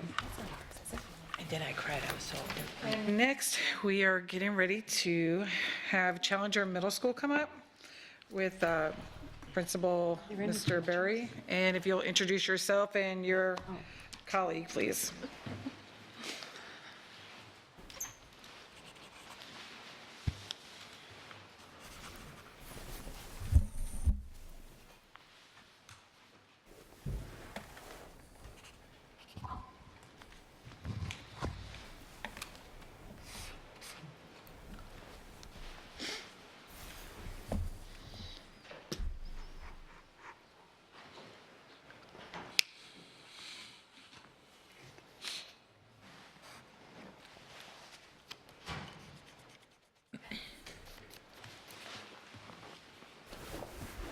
All right, thank you very much for having us. My name is Dana Berry. I'm the new principal at Challenger Middle School, and I have with me absolutely one of the best MTSS intervention specialists in the district. I can easily say that, having worked at Harns Marsh Middle with Mrs. Mayer and the services that we provided out there. I'm very, very fortunate to have Mrs. Van Cleve, Jamie Van Cleve, with us today. So I would have brought the whole team, but really, when you have a school of rock stars, I can't take them all. So I picked one because one of the things we're focusing on is attendance, and I'll get into that in just a moment. So here's Challenger Middle School by the numbers. If you notice in our title, we bold all because we really do want to focus on all. When you look at numbers, they tend to run together, and we really do look at students individually. This is ever changing. Those numbers are different. Those were last week's numbers. And so our school literally changes daily in terms of the makeup. And so we got to be willing to move and change daily with that. I literally work with 104 of the best teachers and support staff in the district. I really am fortunate to be where I'm at. I have Aaron Curls, who's a long time. He's North High grad along with myself. I'm a product of School District Lee County, started at Orange River Elementary all the way through North High, so I've been in the district. And Mrs. Lita Smith, who was at Lexington last year, as assistant principal, comes over with an abundance of experience. So it's really my honor to really be at the bottom of that, supporting them, make sure that I'm removing the barriers so that people can do their jobs. That's the goal. So our history, we've been an A school 13 of the last 14 years since we started. We are always outperforming district and state averages when you look at the overall numbers. However, a lot of things can hide in that data. One of the things that we surely address is one of our underperforming subgroups is the ESC population. So we made a lot of dynamic changes this past summer with staff, making sure we get the right people in supporting our ESC, and focused on supporting the ESC students. They're being serviced by ESC services. When we look at high yield strategies that we focus on in order to ensure our continued academic success, you'll see some effect sizes there. I hear it used a lot of times in board meetings, and really it's just a measure of growth, 0.40 being equal to approximately 1 year of growth. So the high yield strategies that we really focus on and push and support at Challenger Middle School are going to be that collective teacher efficacy, all of us believing in the same thing that we're doing. So we're really a cohesive group. That has a tremendous effect regardless of what initiatives you're rolling out. Teacher clarity is a big one for us this year, ensuring that and that's in the eyes of the student. We really focus on ensuring students are clear about expectations and clear about attendance and behavior expectations, as well as our classroom academic success. We are really focused on teacher-student relationships, and we'll get into a little more of that as we roll through. When we talk about the high yield strategies we use, and these are great things that we focus on, I also think it's important that we look to eliminate those low yield strategies, those things that are identified as causing academic success to go backwards. So some of the things that we really focus on as a group in our school are going to be boredom. When kids are bored, they don't want to learn, and so we really make sure that we're focused on engagement and rigor in the classroom. Depression is a big one. Our kids struggle with that, and this hit home with a number of us, and that's how we We really focused on attendance and behavior this year. I'll talk to you a little more about that. Retention, well, I believe we had one student that was retained last year. Our goal is 0.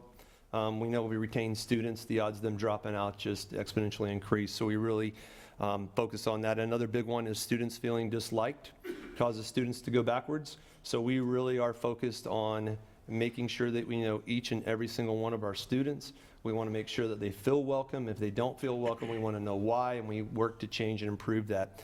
One of the things that we've done this year is we've eliminated scheduling from our counselors' plates. They do not do any scheduling. The APs and myself have taken that on along with Mrs. Van Cleve, and we do that to ensure that the students are getting the social and emotional support they need. We have anxiety, and we'll talk a little bit about that one. We have a huge issue with that. We're doing some really creative things by having an alternative entrance in the back of the school where students that are struggling with that can actually enter through the back of the school until they get comfortable with that. So we roll them into the mix, and then I'll just share one of our success stories. We had a young lady who was not able to even attend school. She was missing, she was chronically absent last year, is what, and so she came this year, and every morning it was a breakdown in front of the school. So we worked with the parents to slowly but surely start her in school. We moved her entrance to the back to where I became her buddy. We had the meltdown together as mom drove off. As that progressed, she gradually moved to the front of the school, coming into school, and I am proud to say that at our last basketball game, I looked over in the stands, and there she was. So it was pretty cool. It was pretty cool to see things like that happen. Suspension and expelling students, it's something that we just got to get away from, and I'll talk a little bit more about our numbers. Our goal is to eliminate the suspension of students. There are certain things that happen in school that dictate that we have to address it, but we're doing some cool things like same-day hearings. If at all possible, we get the parents there that same day. When something so egregious happens that we need to address it, we try to do that same day, at the very least the next day. We're really looking at other things like Saturday school, where it's not just Saturday school punitive, but we actually have certified teachers there to provide academic support and services to our students on Saturday. That's going to be rolling out in January. So that's something we're really proud of. We have after-hours school too that runs 4 to 7 in the evenings on Wednesday, and then to 5:30 on Tuesday and Thursday. So we're trying to do some different things to keep our students in school. Our goals this year, and I pulled these from our SIP and I wrote them as a SMART goal so you can see them. A challenge will decrease the chronic absentee rate from 17%, which is what our chronic absentee rate was with our students in last year, and we're trying to get to 10% this year. That is a lofty goal, and Mrs. Van Cleve is going to speak to that here in just a minute. Our SMART goal number 2 is reduction of discipline referrals out of school, so we want to reduce that. We want to cut it in half. And I'll share some of our results from our early work. So I'll let Mrs. Van Cleve talk to it, but right now we're tracking at 8% chronically absent. That was as of last week, and that's nearly cutting our chronically absent students in half. That fluctuates from time to time, and I'll let Mrs. Van Cleve share some of the things we're doing to combat that. The first thing we had to do as a school was to look at our processes, and we determined that certain communication pieces were working mildly. So a focus letter that goes home automated to families wasn't really giving us our bang for the buck. So we started finding ways to increase two-way communications with the families. We created a task force that works on all of our high-risk students. We meet weekly. And attendance is the topic of our conversation. We meet with every single student that is showing a pattern of high absenteeism that's excused and unexcused. We talk to the students about what's going on and what's happening and preventing them from coming to school. In addition to the letters that we send home, I send home a personalized email to all of the parents. That's gotten a lot of information and feedback back to us that's telling us why these kids aren't coming, whether it be transportation issues, bullying, what is it that's stopping your kid from coming to school? Well, when we meet with the parents and the students, we were seeing 3 common impacts on school-wide attendance. One being vacations. We have a lot of students in our population that go for a week or 2 to Greece. We have a lot of families that have relatives overseas and in different countries, and if a family member becomes ill, it is expected that they're going to drop everything and go, and they'll be there for 2 weeks. The third group was anxiety. We were hearing that over and over and over again from our students and from our parents. To work with our first two groups where extended time periods from school was going to take place, we became liaisons between the teachers and the families to talk about the academics and the lessons being placed online so that the students, while they may not be in school, aren't going to have any loss in learning. And then we build up a transition plan for them. So when they return, the teachers are working with them in a tutoring facility capacity, possibly working with them after school or before care to make sure that they're getting caught up. Our students who have anxiety issues, we are dealing with one individually. Sometimes it can be something as little as a schedule change. It could be as simple as looking at electives that they're signed up for, wanting them to, you know, they're saying to me, I really just want to be in cooking and I really just can't do PE again. So having that two-way conversation, schedule changes and things like that. But we also talk to them about whether or not it's a bigger issue. And in those cases, we get our mental health team involved. And we do screeners, we meet with the parents, and we talk about what's going on. And that's where we work in those specialized cases where we transition a student maybe from working in an office to a classroom. We have them partner with different teachers and mentor buddies. We have buddy programs. We send out an email to the entire personnel, everybody, custodians, cafeteria, everybody gets the list of our students who are at 5, 7, and 10 days absent. So everyone can walk up to that child and say, you know, buddy, we miss you. We want to see you here tomorrow. And I think that that culture of family is what's going to help drive our kids coming back, you know, staying in school. And we do progress monitoring, so each month that we meet on the students, we evaluate whether or not that student is making a positive trend and whether or not that they're having those where they're going backwards, basically. So it's been really an experience, and it's been a lot of fun, actually, being able to help our high-risk kids and making sure that they're coming to school every day. And so I noticed a mistake here on our slide as well. I apologize for that. We have the edited version. I'm looking at the clean version, so I apologize for that. I'm not being there. Let's talk about behavior a little bit. This is one that's near and dear to my heart. I was a school resource officer. I was in law enforcement for a number of years, and thumping them and putting them in jail just doesn't work. And so we're really focused on what are the things that we can do within the school to change the behavior. A couple of the commitments that we made, and I have to give kudos to Terry. I don't see she's in here, but Mrs. Kennedy turned over an amazing school, and so it's my job to make sure it stays that way. And so I lose a lot of sleep making sure that we are attending to every single student. And the ones that really hit me are the ones that have our biggest challenges, our biggest challenges. And I'm really proud of our OSS numbers. Again, next year that's going to be 0. We're going to find ways to make that 0. We can't teach them if they're not in school. It seems common sense, but there's also a tremendous amount of research to support that. I can tell you we're doing some creative things. I actually, out of my budget, I'm not a Title I school, so we have to raise these dollars another way, but I pay for the other half to ensure that I have Jamie full-time as an MTSS intervention. I get half from the district, I pay the other half. We also have a behavior specialist. It's second to none. Most of the board members sitting, in fact, all of you, and I know Mrs. Morgan, your schedule to come out and visit me, have come and kind of felt the difference. There's something in the air about the school that you just feel when you walk in, and that's just really everybody being on the same page. We have a behavior specialist that is second to none. I pay for the other half to him, to have him full-time. And so rather than sending kids to timeout and having them sit there all day, when a student comes down and is sent out of class, so to speak, we're immediately reintroducing him back into class. Myself, one of the other administrators, our behavior specialists, our ESE support, we'll go back to class with the student now. We're starting that process where we sit with the class and make sure they're back on task and on track before we kind of step back out and let the instruction continue with that student. Those are just a couple of the things that we're doing. I was given so much advice rolling into this job as a new principal, and one of those was don't change anything the first year. So working really hard to not make any changes, but just tweak what we have going. When you have such a successful school, those changes need to be thoughtful, very well planned out, and happen systematically. And so no changes really. We're just focus and switching our focus. Because we're successful academically, but we're not giving up on that because those numbers are not 100. So until they're 100%, we're really not done there either. So a couple of the things that changes that we made over the summer, we do monitor and track those throughout the year. A couple of the things that we use to do that, and I can't say this enough, Castle. It's a tool that we use religiously and over to ensure that we have quick and ready access to our data. The District Anti-Up tool, kudos to Academic Services for coming out with that. That has been a monumental tool for us in terms of classroom success. And why I say that is that it really allows the teachers, empowers the teachers to tell me which students they're going to be able to move and that immediately identifies the ones in needs of services where we get our MTSS and behavior support. And so that's a great tool that we use on a regular basis. If you haven't seen that, I implore you to have them present that to the board because it's amazing, amazing tool that we're using to track data.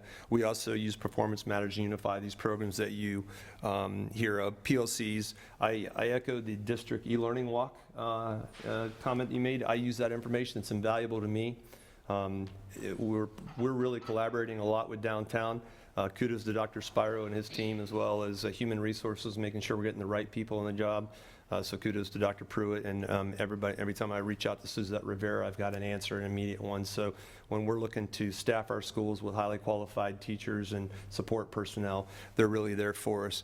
We have guiding coalitions within Challenger Middle School. I really rely heavily on, we have a pretty tenured staff. I rely heavily on academic leadership, a team leader, and we have a variety of committees that really are our sounding board for anything that we're doing, and we really do listen. And then the biggest one is our student relationships. Students will tell you everything if you listen, and so we really take a focus and we listen to what the students say. I'll give you an example. We had a parent-teacher conference, and you go into the parent-teacher conference, and of course all the conversation was having about why aren't you being successful, and really need you to focus in class. And the student popped up and he said, well, I want to talk about something that matters. I want to talk about anxiety and how are we dealing with that? And it was really, really powerful. It kind of drew a silence over the room. And to hear a child saying, hey, I need help with that, very powerful and moving to us. So those are our focuses this year, really, our attendance and behavior. Classroom success really is ingrained in our culture, and we want to keep tweaking and improving that. But the social emotional well-being of students is where our focus is at, and on the focus of our school improvement plan this year. So that's what we have for you today. Well, thank you so much, and I had the pleasure of coming out there too, and I did exactly see what you said. It is definitely a great school, and the kids and everyone that are there are one. So I really do appreciate what you're doing. Is there any questions? Ms. Fisher, please? So as soon as you walk in there, you can tell what the climate is, and I appreciate that. I want to say that some of this reminds me of 100 years ago when I was teaching. We had something called Maslow's hierarchy, where we had to worry about making sure that basic needs were met so that kids could be ready to learn. And I think what you've done is taken that to the nth degree. Your SIP goals are SMART goals, and focusing on the relationships and looking at the social and emotional wellness of those kids to start with is prevention and action. So you've got a really good recipe there, and I wish you continued success. Thank you for what you do. Yeah. Go ahead. You stole my comment about it being a really good environment, because it really was. That was what I was struck by when I left there. And what I'll say is the right leader in the right place at the right time. So keep it up. You need anything, we're here for you. Will do, and I appreciate the support very much. I do. Ms. Gittens? Yes, I enjoyed my trip and visit, and everyone seemed happy. I will come back and visit the culinary group because they were cooking with gas out there. It was very good. I have one question on the anxiety piece. You seem to have focused on that a lot. Kind of a two-part question. Do you feel that that's something that is kind of district-wide at the middle school level? Is it, your school is a high-performing school, so is the anxiety, do you find because of academic type stress or other or peer pressure, or what is the main cause, do you think? Well, I can say I worked 6 years in the East Zone with Mrs. Mayer, and I'm happy to be partnered with her again. She's been a great support. I'll throw that out there as well. What I can tell you is that that anxiety is not just academically driven. We can create that with academics. There are a lot of things that kids deal with. We were used to, when we were back in school, we could turn off our quote, social media, which was typically face-to-face, it never ends for them. And so social media is a huge issue for us. It's something that there's not a day that goes by that it's not impacting. But I'm going to also tell you that identity is a big one in today's schools. It's something that we very much identify with. Suicide ideation and these types of things that have hit home very, very hard at Challenger, and something that we deal with in our own families. So it's really personal. It is widespread throughout the district, and you can ask kids, even in my own home. So, and he's a high-performing student as well. But I'm going to tell you that even in the East Zone, the same things are there. The same pressures and anxiety that children are feeling. It's not just tied to academics. It's the social, emotional piece of fitting in, feeling like they fit in. And that's why, going back to what Mrs. Fisher said, if we address that, they want to learn. They will learn. Right. You teach them, they will learn. But if you make them feel safe and you really know, they know you care, they want to be there too, to come and get that help too. And a lot of times students, majority have come from split homes. They don't have that support at home. So it is on us to provide that support, and that's what we're committed to doing. And I am looking forward, as I believe the rest of my colleagues are, to us crossing the finish line with our mental health piece to provide extra training and knowledge for our students. So we'll, hopefully that will cross the finish line and we'll have some classes that can help. We will, for sure. Ms. Vaughn? Yeah, I'm pretty familiar with Challenger. My granddaughter graduated from Challenger a few years ago, and I had a good experience. Although it would be nice to have those pre-ACE or but that said, a program that you didn't mention that she participated in, I don't know the name of it, but I know she would go over to Patriot. Our Patriot Mentors, still active. She loved doing that, and she especially loved, I think she was working with some special needs kids. Did you do something with maybe Special Olympics or special needs? We actually do. We have an amazing, our Lisa Soto actually took the kids to, I think they're coming this Friday, is the Down Under the Sea dance or ball, was last Friday. But we do go over still to Patriot. That Patriot Mentor Program is one of the most popular ones. I make my trips over there as well. I want to see what's going on and what our kids are doing. We work with our kids that come back. We make sure that, and the folks that run that, so we're clear, are our two counselors. So they actually are the teachers of that program, and they're the ones that organize that program. But Patriot Mentors is alive and well. It's something that we provide that support service. And now that you mentioned that, partnering with other schools, and that's something else that we're working on, for next year, actually starting in January, is those students that are going to be coming from the elementary schools to us next year with a certain set of challenges. We're going to make sure that they start doing field trips to us next semester in preparation for them joining us the following year. So yes, we still do Patriot Mentors, and it's very successful. She really enjoyed that, and I think those kinds of programs are wonderful for the kids who have the time in their schedule, and they give back and to the community. Plus, they learn.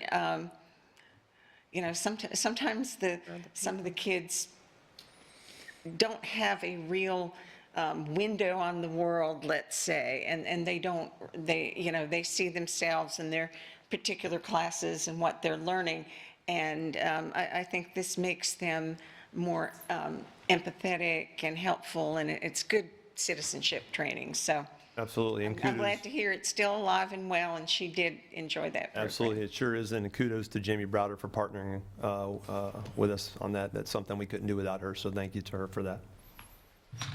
Ms. Morgan? I have no comments. Thank you. Well, thank you so very much. We really appreciate you being here and sharing with us. Thank you, appreciate you having us. I think we're going to take just a 5-minute break, because I know you all have a 45-minute presentation for us. So if you, just 5 minutes.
Good afternoon, we're back from our break. Thank you for indulging us. Next on the agenda, we have the next generation of JROTC. Presenters are Colonel Tom Madigan, and if you will please introduce the rest, that would be wonderful. Will do. Good afternoon. Madam Chair, board members, Dr. Atkins. Thank you for giving us the opportunity to brief you on the future of JROTC. What I'd like to do now is introduce the briefers. Don Barnett from Mariner High School, and Terry Galgano from the JROTC District Office, Dr. Jesse Bryson from Fort Myers, and Bill Sokovic from the District Office.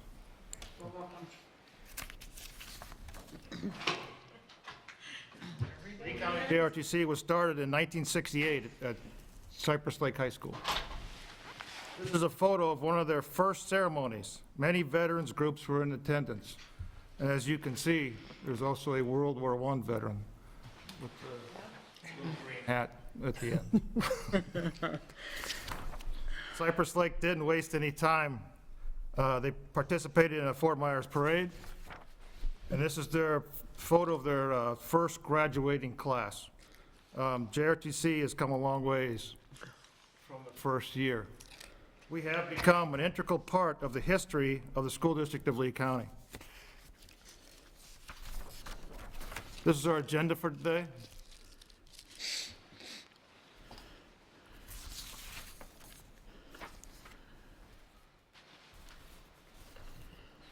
And this is what JROTC, actually what you're going to see this afternoon, you're going to see what JROTC is all about. And we would like to show you how progressive our program is, constantly forward-thinking and meeting the needs of our students. We naturally meet the Florida statute requirement for character development with what we do in JROTC. We are totally focused on student success. We believe that every student has an opportunity to be in JROTC. We're an all-inclusive program. They can come into the program at any time of the semester, any time of the year, and we will accept them with open arms to help them. Next slide. These are some of our statistics. We have 8,800 students enrolled in JROTC.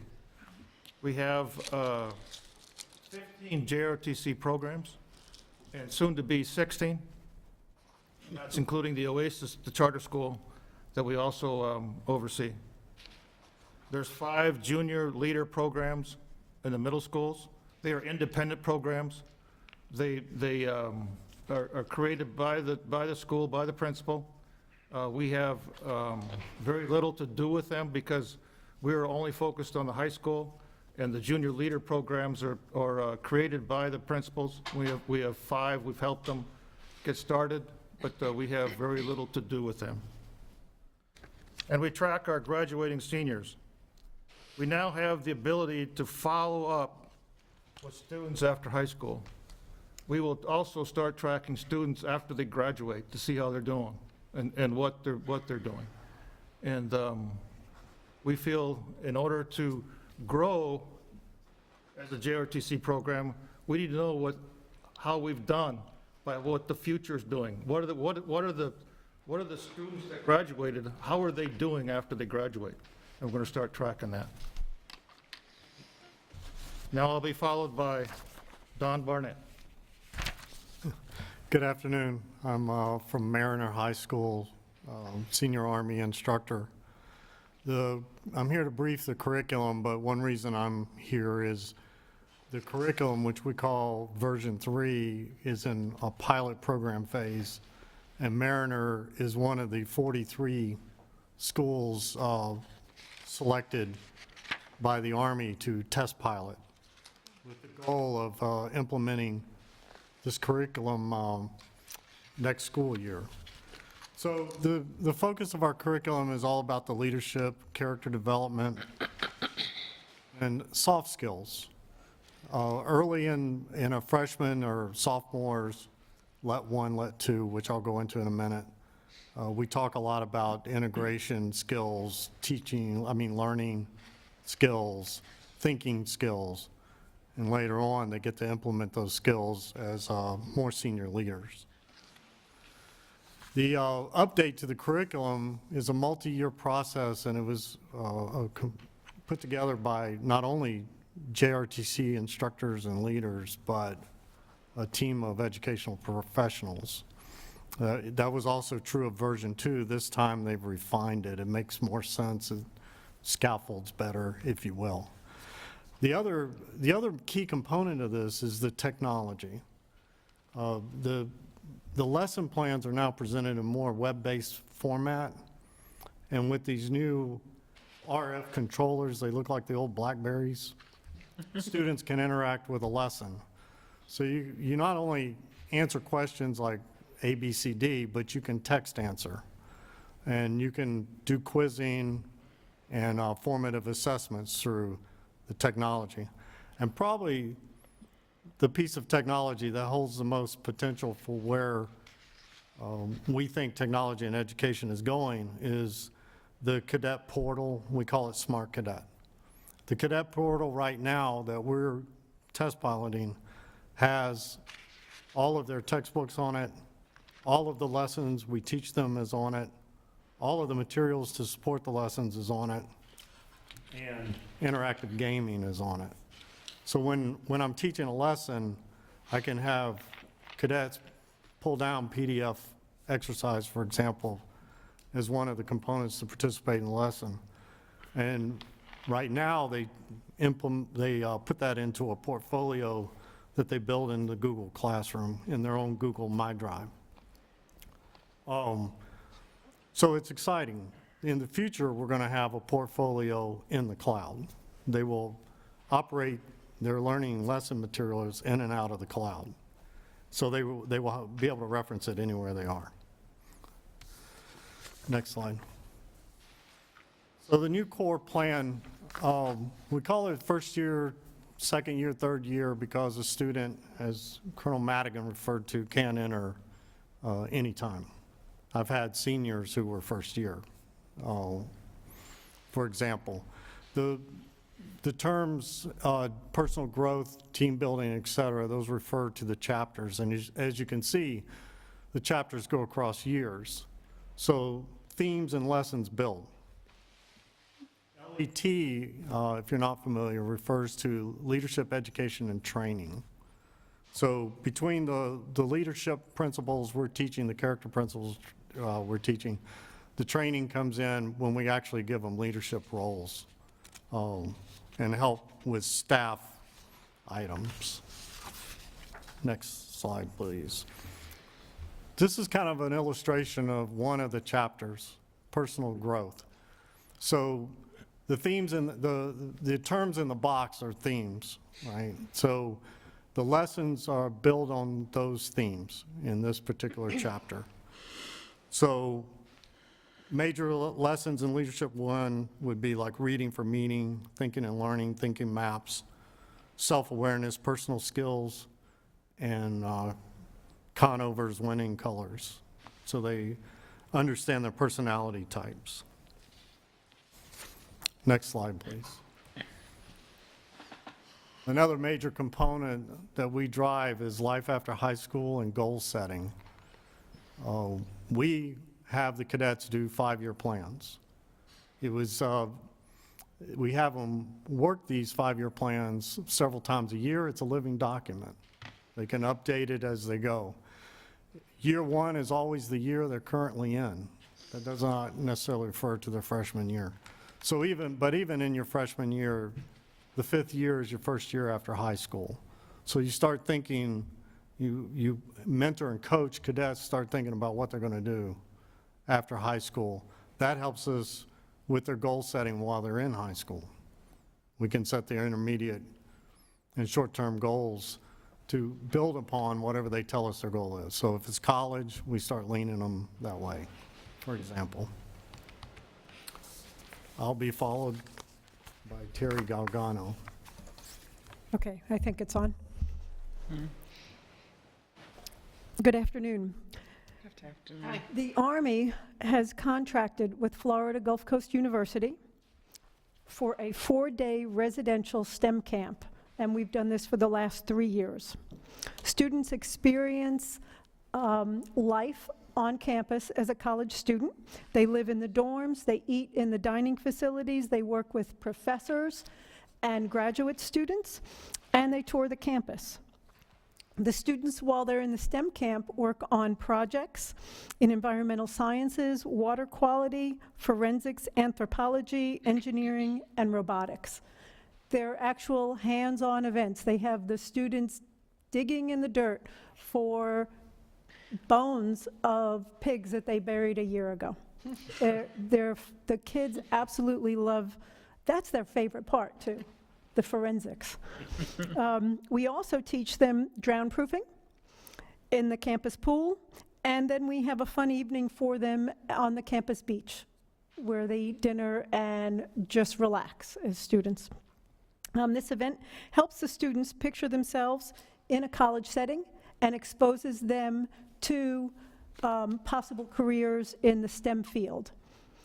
And of note is that more than 50% of the students that we have going through this are females. Next slide. We're also supporting core classes through academic and leadership competitions. We run a local online competition using English, math, financial literacy, and leadership skill questions to come up with 8 program finalists, 8 high schools for the finals. Then we have a head-to-head competition using the Knowledge Bowl setup that they have here in the theater to determine the district winners. And this is all in preparation for the Army's online academic and leadership bowl, which the Army sponsors. And Lee County schools have made it to the finals in Washington, D.C. for the last 5 years in this competition.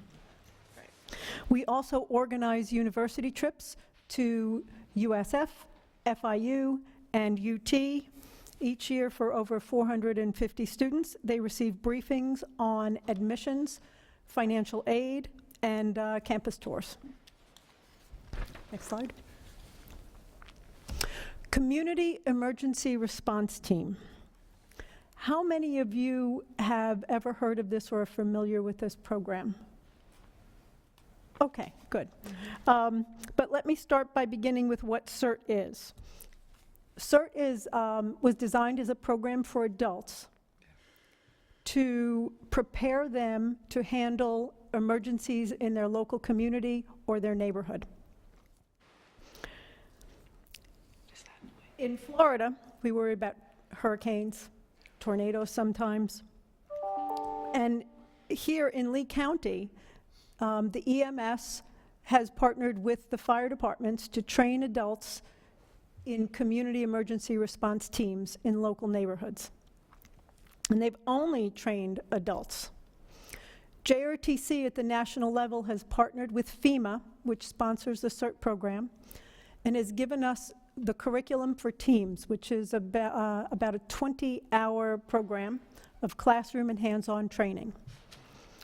So we're collaborating. JROTC is collaborating with Lee County Emergency Services and the fire department to pilot a Teen CERT program here in the schools. And Teen CERT is it's a little bit different than the Adult CERT, but it's about safety first, teaching the teen to get themselves safe first. It also helps the team with family preparedness for before or after emergencies, so they can take this knowledge back to their families and help them. It also teaches the students about first aid, fire safety, organization, and some search and rescue operations. We're collaborating, as I said, with Lee County Emergency Services, the local fire departments, and also Florida Gulf Coast University. FGCU has an adult CERT program with their students, and they've just developed this over the last 2 years. So they will be assisting us also in developing this program. The youth preparedness will make our students more resilient, and when they become adults in our community, they will carry those skills with them to help our communities in the future. Great. Next slide. Cybersecurity. The Army is developing a new initiative to pilot cybersecurity in 10 JROTC programs across the nation.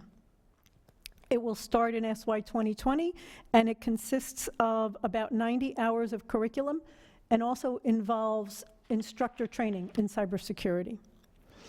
We have asked to be part of this program, but since it's still in the developmental stage, we don't know yet. But we feel that we're a good candidate for it. JROTC is starting or has started competing in cybersecurity competitions about 5 years ago. We use an online competition called Cyber Patriot, sponsored by the Air Force Association, and it's free for JROTC programs. Lee County has 7 schools competing this year in the program. Since this is an online program, it can be isolating for the students because they only ever just stay in their classrooms on their computer. So this year, we brought them all here in the district, and we had a kickoff for the cybersecurity competitions. And it allowed the schools to collaborate with one another, the teachers to collaborate with some JROTC instructors. In fact, Mr. Trey Davis and Dr. Short were the guest speakers, and the students just loved it. It was a big hit. They want to keep doing it. And it helped to increase our visibility of this important program that gives our students critical skills in cybersecurity and also helps build teamwork, ethics, and leadership skills. I will now be followed by Dr. Jesse Bryson, who was the 2018 National JROTC Instructor of the Year. Good afternoon. Today I would like to talk to you about robotics and drones. The takeaway that I want you to have from our STEM program in robotics and drones, from the robotics and drone program in our STEM programs, is that we're taking students from becoming consumers and followers of technology to actually leaders and innovators. And we're doing that through individualized skill programs that allows them to find the true purpose in their educational process as they go through it, that they're able to blend our traditional students and our IB students together as we are to in the real world. And these outcomes include 2 regional events that our students will be attending. This is very significant because this has not been done in the past 2 years, that we will compete at regional levels in Orlando and additionally in West Palm Beach. And we also have a VEX robotics slot now at the World Championship. So now not only be competing in the state of Florida, but they'll be competing around the world. These students will not only compete, but they will earn CTE credits in their program. So therefore, in which they will have a skill set that they can use in the real world should they decide to go directly into the workforce environment.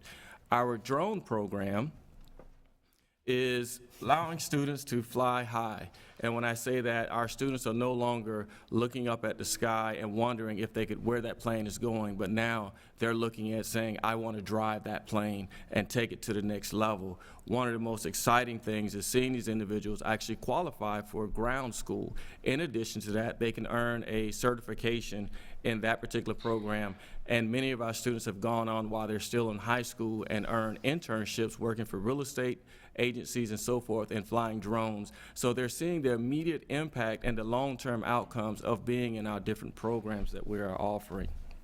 In addition to that, our students are also competing at a district level drone competition in FY 2020, which will be a first-time program.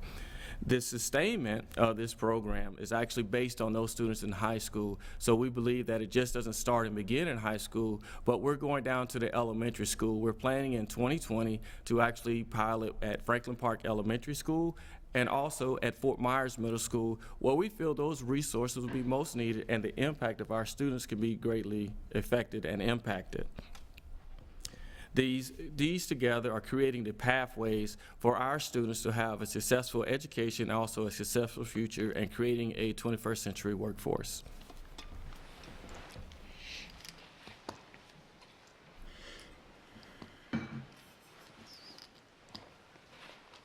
It's my turn? Okay, all right. We feel we are a world-class JROTC program. Our students are recognized at the state and national level. Our instructors are passionate about what they do, that they teach at conferences and national level courses in Fort Knox, Kentucky. And we also have a seat at the table when developing new curriculum. We update regulations, and we have a gentleman up right now doing the update in the overall regulation that governs our JROTC programs. Pat Miller from Mariner High School, he's up there helping rewrite that document to make it better and make it more in tune to what's going on in the real world right now. I'd like to thank you all for your support, and that concludes our briefing.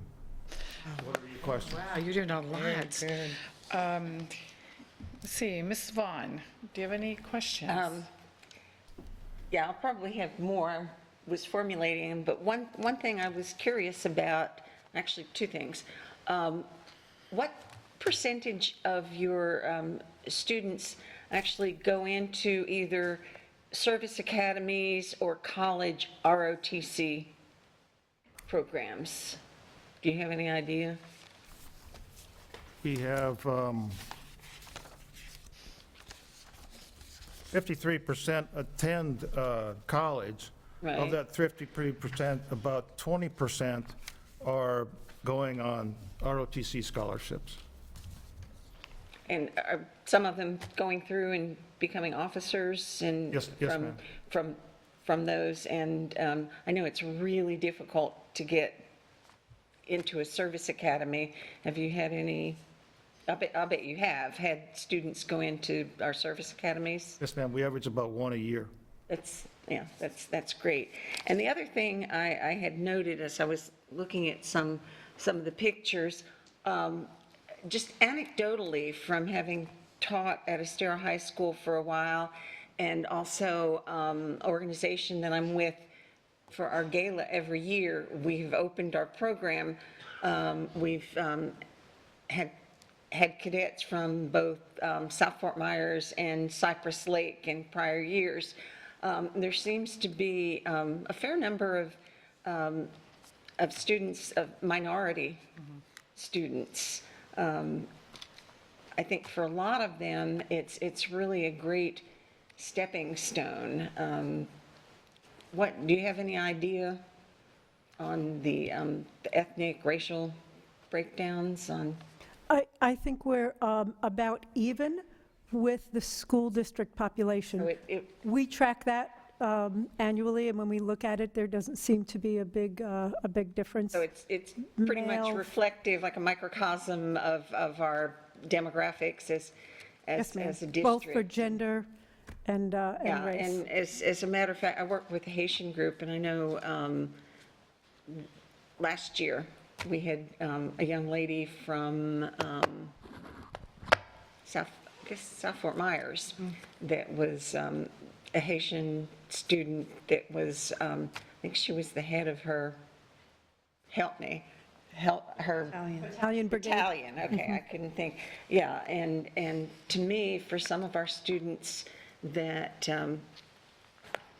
may not be, the economies, they may come from families that don't have a lot of money, but that's a wonderful way for them to go to college, and as well as, enter college with the kind of discipline that they need to do well in college. And I think, for some kids, it's a huge stepping stone. So I've always supported the ROTC programs. Anyone else? So I think that your programs, the Army's programs, provide such tremendous opportunities for so many kids.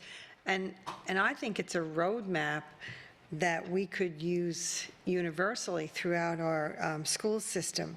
You know, the focus on personal development and growth, the goal setting, and the planning for the future. Because I think that's, you know, from what I hear from some of the students, unless they have a lot of home support, that's something that's missing for them, and so they're not as well prepared, I think, as someone who has participated in the JROTC program. So I want to thank you for your work, and keep it up, please. Thank you. Ms. Patrica. So I'm terrible with names, so I'm not going to remember any of your names, but I will tell you, sir, on the left, you, that I'm pointing at, yes. I'm just terrible with names. I mean, I know you all, but I can't tell you your names. So you said you think you are a world-class JROTC program. I don't think there's any thought about it. I mean, it's obvious you are a world-class JROTC program. I am so grateful for the work that you do for our kids, and not only did you serve your nation through service in the military, but now you come back here and you serve our kids. And so you've made a life out of service, and all of the lessons you're teaching, you're actually living. You're showing students through what you do every day and what you've done in your past, who they should aspire to be. And I just think that that's fantastic. I do believe we have one of the largest JROTC programs in the nation, if I'm not wrong about that. And I will tell you, I mentioned this to you, are you Dr. Brown? Jesse, Fort Myers High. Dr. Jesse. Weren't you a Golden Apple teacher? Yes, I Winner? was, ma'am. See, I know who you are, I just couldn't tell you your name. And I think that's an example of the level of instruction and commitment that we get across the programs. And I have 4 kids, and you're going to get my most difficult one. So good luck with that. Those are my comments, thank you. Ms. Gittens?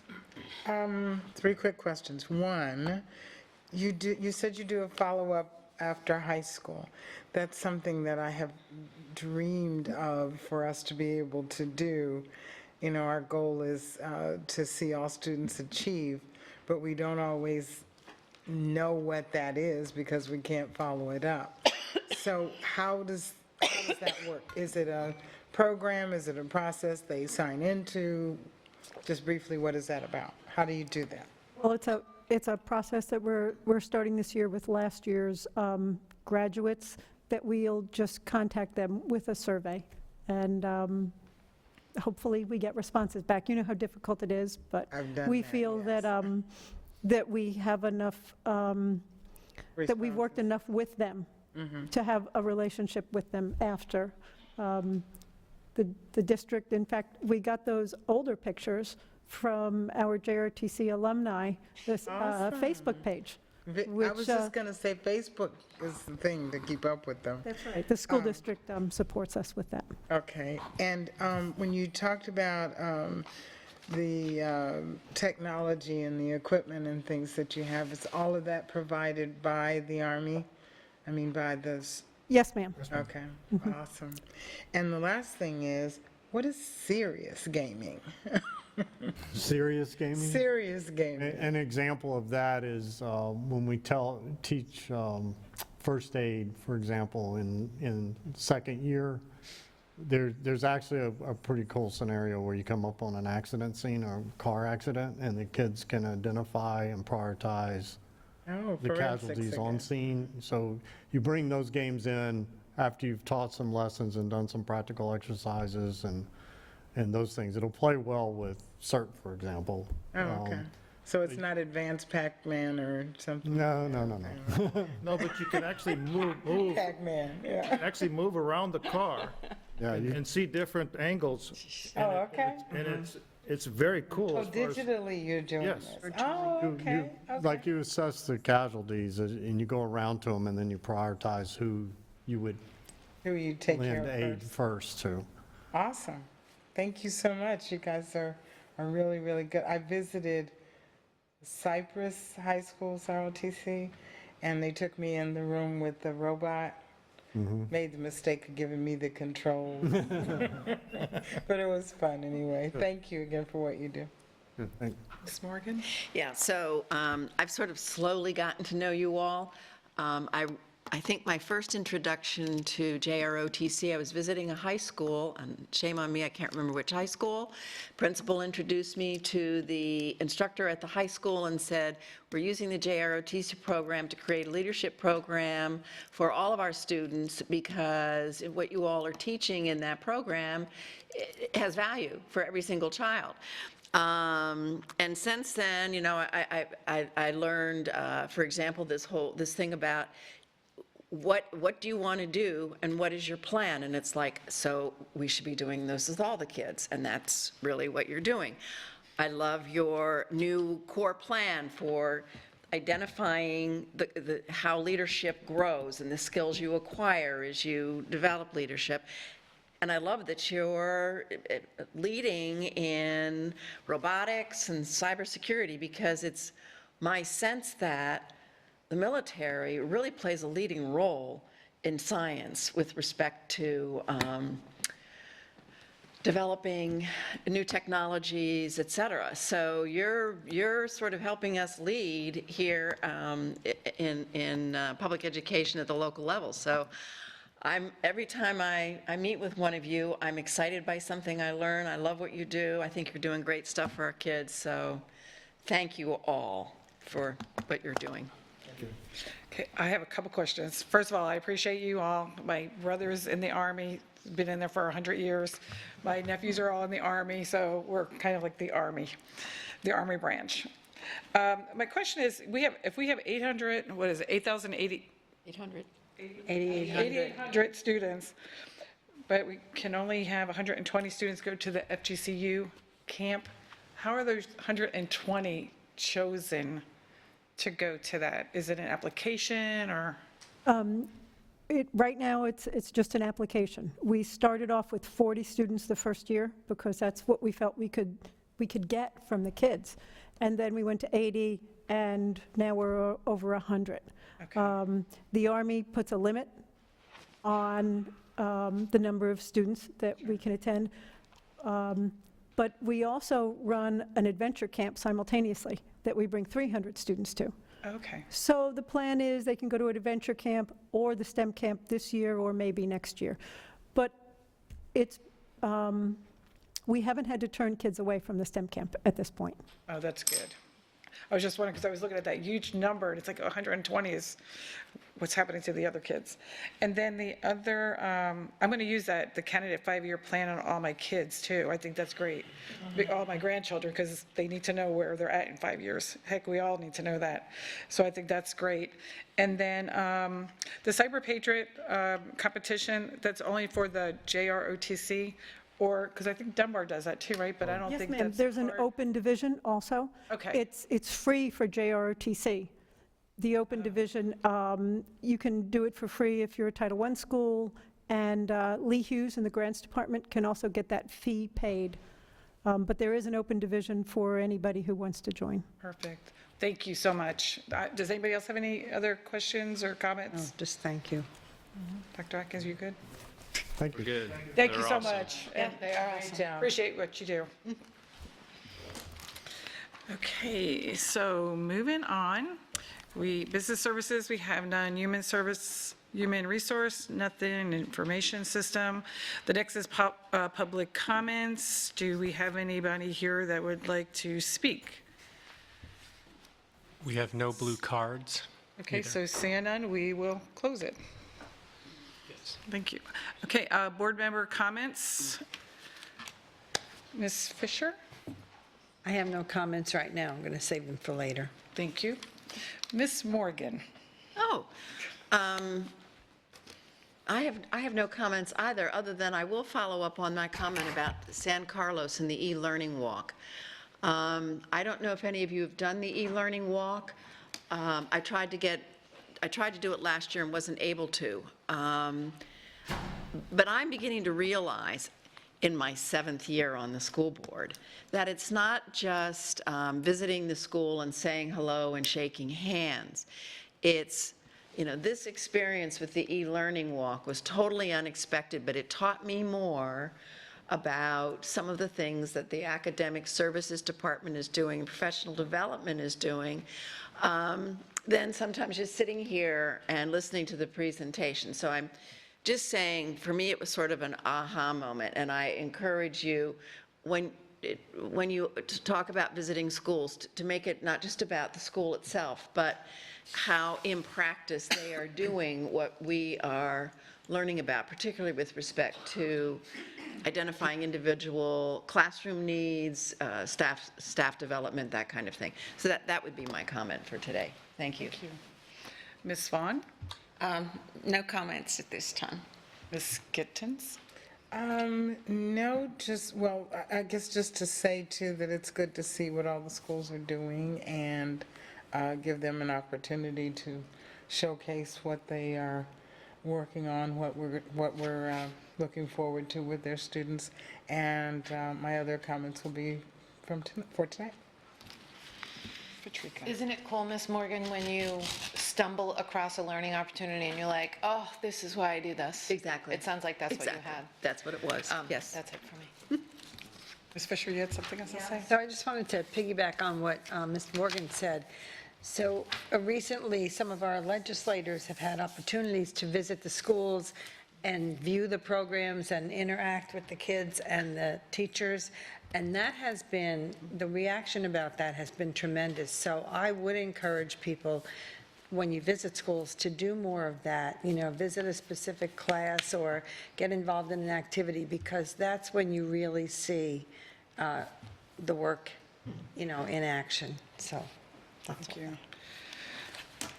Okay, my comment would just be, I have no comments, except for, I really just respectfully, I'm just going to say this, I would really appreciate it when we have people here speaking, they're taking their time out of, their day to be here and answer questions and to do presentations, that we are respectful of their time, and we need to stay on top, be here. If we have to step out for a second, that's fine, but we really need to try to keep a mindful thought of their time. And Dr. Atkins, do you have anything? Oh, I'm sorry. Nope, nothing for the board attorney. Thank you. Just one item, we did have a board member that did a late pull, or was requesting a pull from an agenda item, so I did have asked that Susan Millay be here to answer any questions relative to that one. I'm just going to kind of go down the questions that the board member posed, just an attempt to use this time, which she was not able to attend the workshop, didn't have the question for the workshop yesterday, so we thought we would try to clear that up now. So if you could come on up, Susan. First one was a question regarding the expenditures and, in terms of how much. As I understand from Susan, we still have the costs that are under review, but again, if we believe we have a good argument, but if we're not successful, that is simply a transfer of funds from one account to another account, from operations to capital, so it's not a loss or reduction of funds to the district per se, and that's something that we have discussed as a board in the past. And the second one was about several requests to update policies and procedures to enhance the district's accountability. To the date, the board has not made those policy changes. She said, I asked the superintendent about policies that the DOE has requested to update to satisfy the request, and no response. I would say in a response to that is that it's not a board policy change. We're talking about operational changes that our staff would be making. And the Florida Department of Education did close out this item, this issue, and you were provided notice of that. So, and their comment was that appropriate corrective measures have been taken. That was a March 28th closeout letter, and that again was something that the board was informed of. Said this board was not given factual information back in January and February. We were told the cost analysis was performed on indoor air quality, and that was not true. In fact, we do have where cost analysis is done on the contracts, other contracts that are done in this particular area, and I don't know, Susan, you want to comment on that? That's anytime you're doing a contract, you're going to review comparables. Correct. So on this particular engagement, prior to going out for bid, we researched what other school districts and government entities were doing for IAQ, what their prices were, and our prices had been lower than theirs, so we determined that it would be best to go out for bid again rather than piggybacking. So that was part of the cost analysis prior to pursuing a bid. Second one had to do with procurement gave conflicting information about how the bid process took place. The bids they used were over 6 months old. Considering the audit finding that just, actually I think it's just a typo there, but that should have went back out to bid, and I would ask that Susan address that one as well. Sure. So in the summer of the prior year, we had gone out to bid, received bids, were prepared to bring forward a recommendation for award. We were under the audit. One of the areas that was being audited was the prior IAQ contract, so we made the decision to wait to bring forward any recommendation to the board until we had the audit results. The audit results were received in late September, I believe, and so we moved forward. We confirmed with our bidders that they would honor their prices, and we went forward and brought this recommendation forward. And then at one point, it was delayed again when the board asked for more information, so the award was pushed out. There was no detriment to the district because prices were held firm during that period, and so the two things that we did is validated that the pricing was firm and that we waited until the audit was complete to make sure if there are any recommended changes, and there were some, that we embraced and made sure that we applied to the next one, including a mandate to make sure all certifications were submitted on time. And so we had a firm that didn't submit their certifications, and so they were not qualified for an award. Yeah, the next one, same vendor on finding 2 and 3. Florida Auditor's report is recommended by the auditor had the vendor return some of the money since the services provided were not the scope of the contract. The services do not meet Florida statutes of indoor air quality remediation. Right, so in the finding, the finding was questioning some of the district's practices, not the vendor's practices, with the exception, the one vendor question was the invoices submitted were not sufficiently detailed. So the corrective action that we took was having each of the awarded firms indicate that they would provide the level of detail that we required. And what was the follow-up? What was the second part of that? Well, it was where we had really the option in terms of paying for the service. Right, right. So the auditor indicated that because they couldn't tell from the invoice if the service was performed, that if the service was not performed, that we should go ahead and request a refund from the vendor. So we evaluated the invoice, we got more information, we determined the services were delivered to the district and therefore they should be paid for. And so the question for the auditor was if the services weren't performed, you should get a refund. And so we validated that the services were performed. Okay, and then, last couple comments, I don't know if there's really a response to. We know that our team went up to the Joint Legislative Auditing Committee and did report in. It was interesting, there was no questions from that auditing committee on this particular item.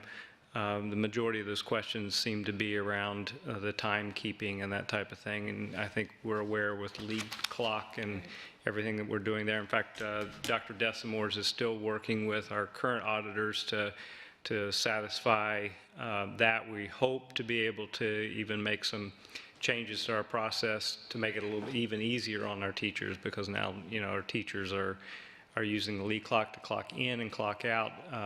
Since they are exempt employees, it's really just, they should just be able to indicate that they are here, present. And so again, that's something that Dr. Desimores is continuing to work on. We're working with TALC as well. They've raised it as a concern because it's over and above what teachers typically would do. Those of us who are teachers, you go in, you sign in, and that's the the end of it, you'd let them know if you leave the building, obviously.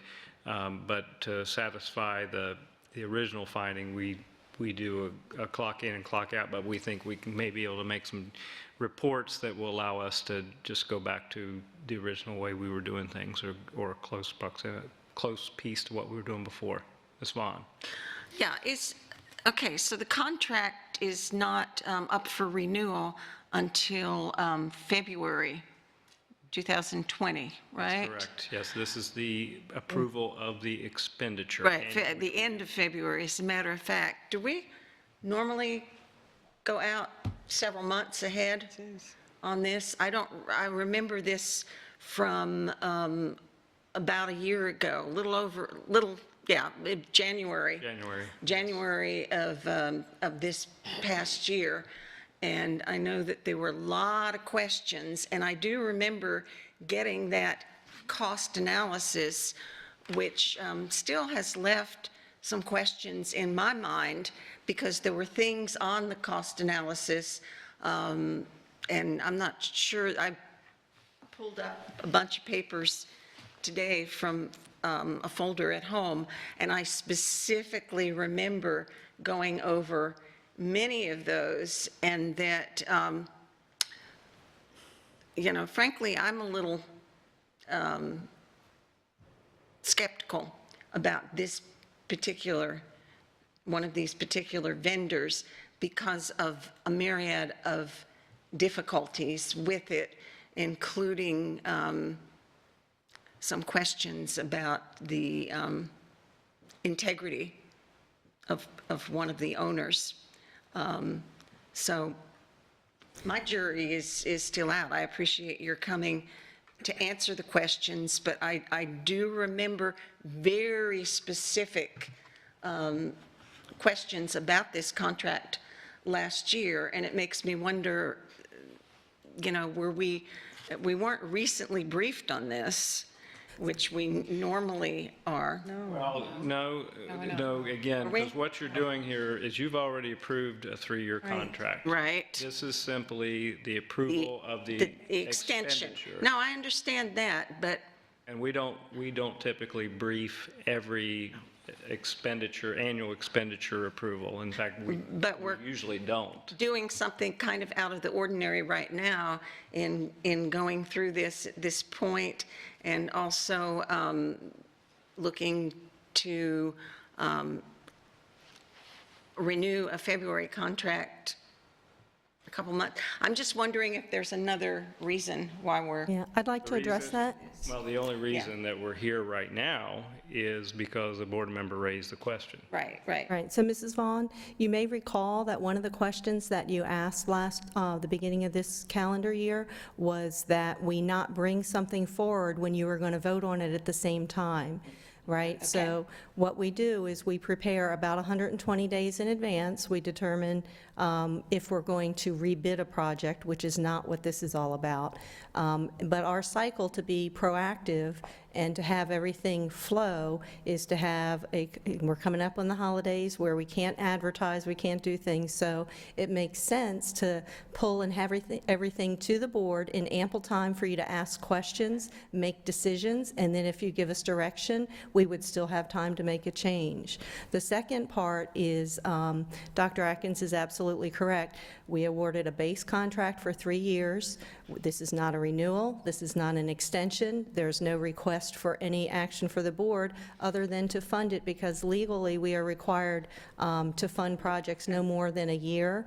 And so this is of the contract that the board has already approved. This is the funding for it to continue into its second year. So this is a consent action because there's nothing new that we're bringing forward, no vendors being considered.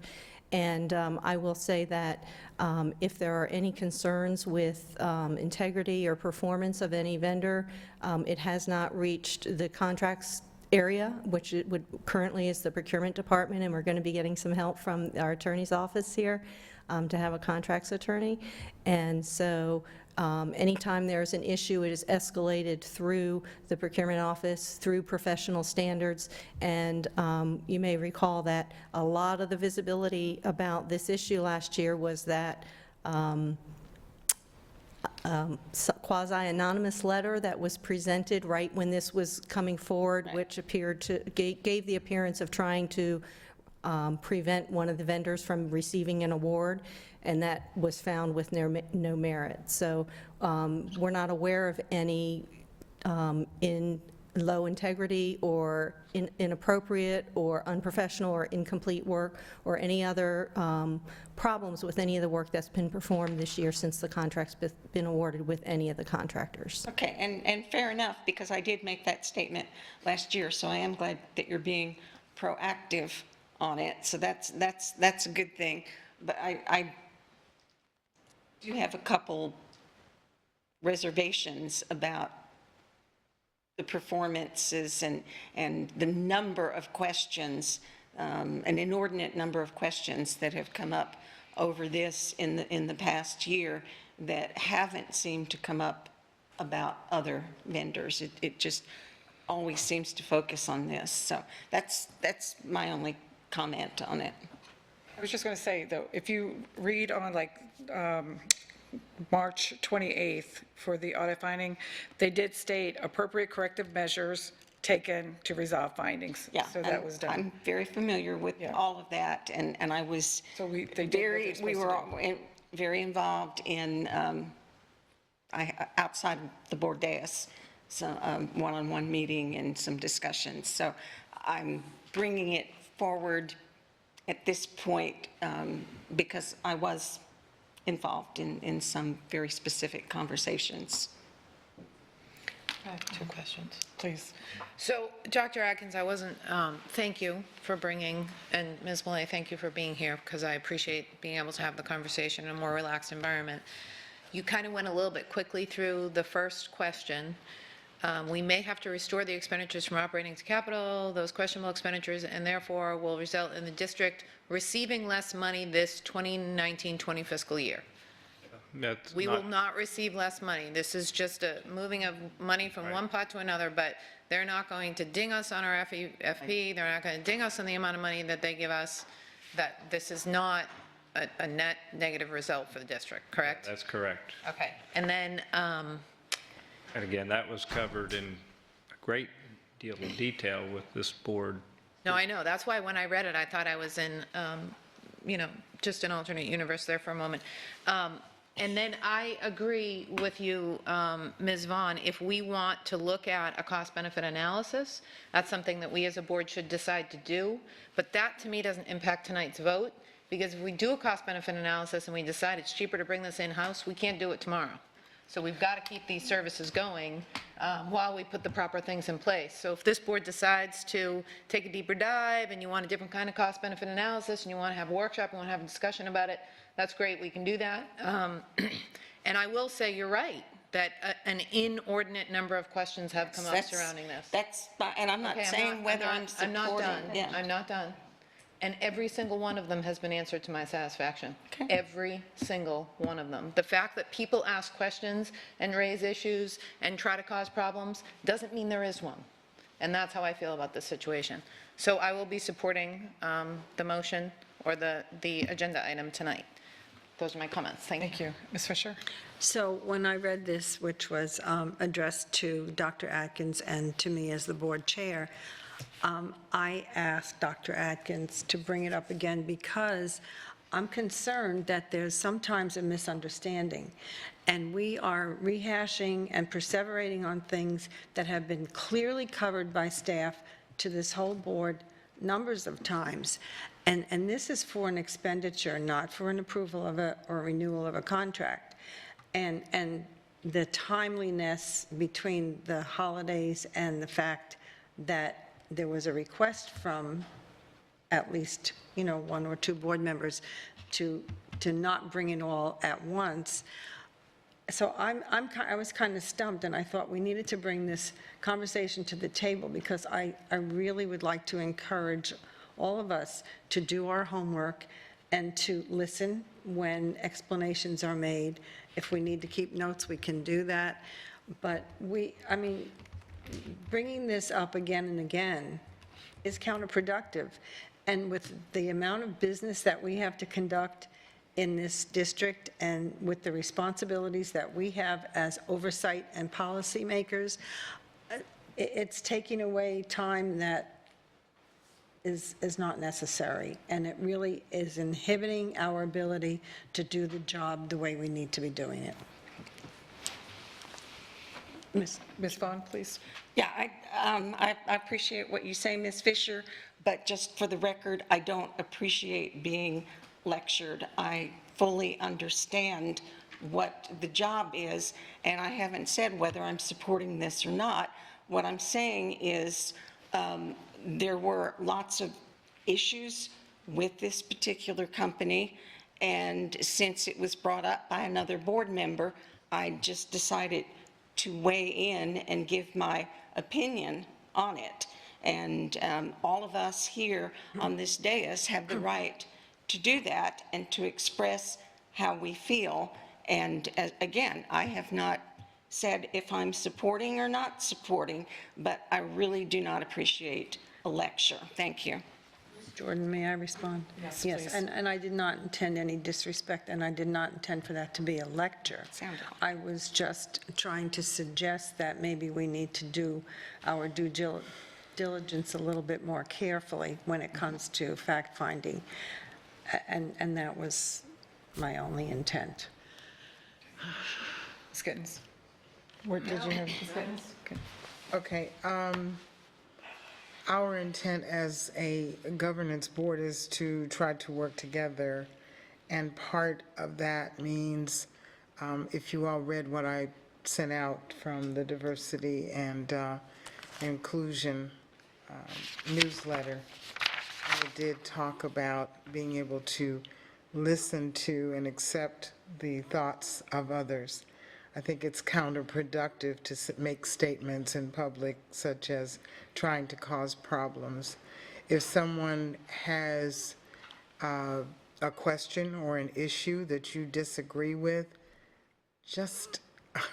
we have to learn to agree to disagree and not be disagreeable with anyone or about what they think or feel.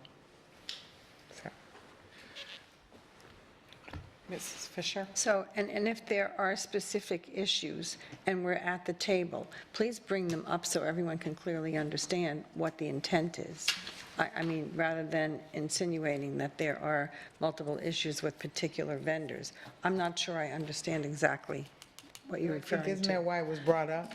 Right. Anyway, I'm sorry, I spoke out of turn.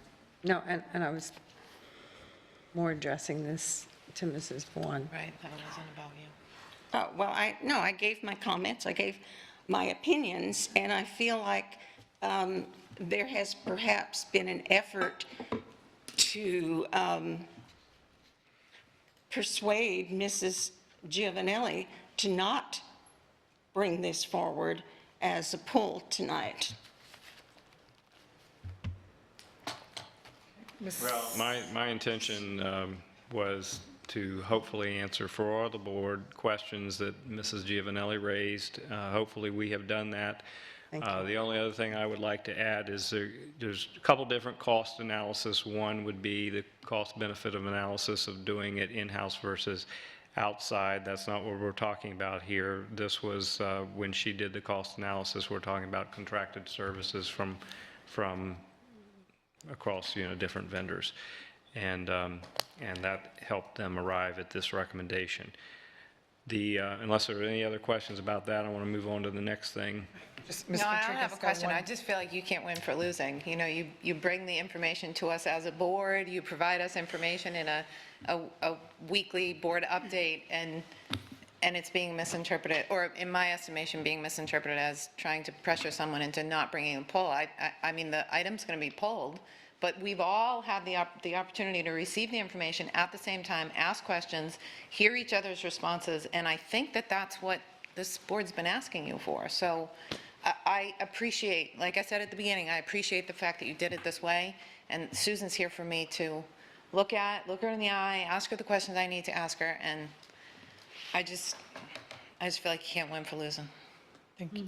Well, just know that's not, the avoiding the pull wasn't the motivation. I think providing information is the motivation. The second item was that we have had some public comment relative to our food and nutrition services kitchen renovation projects. So I believe Ms. Stillwell provided some information to you, so that may give you an opportunity to review that in case we have the public speaker again. Staff has reached out to the public speaker to provide really how he arrived at his numbers, because they're different from what our numbers demonstrate. He had not provided at this point. I think they're going to try to reach out again with this information. But anyway, I wanted to provide that to you because he's come to a couple meetings and wanted to make sure you all understood where we were relative to our kitchen renovations. So, and I know him peripherally, and I reached out to him as well, and I didn't hear back.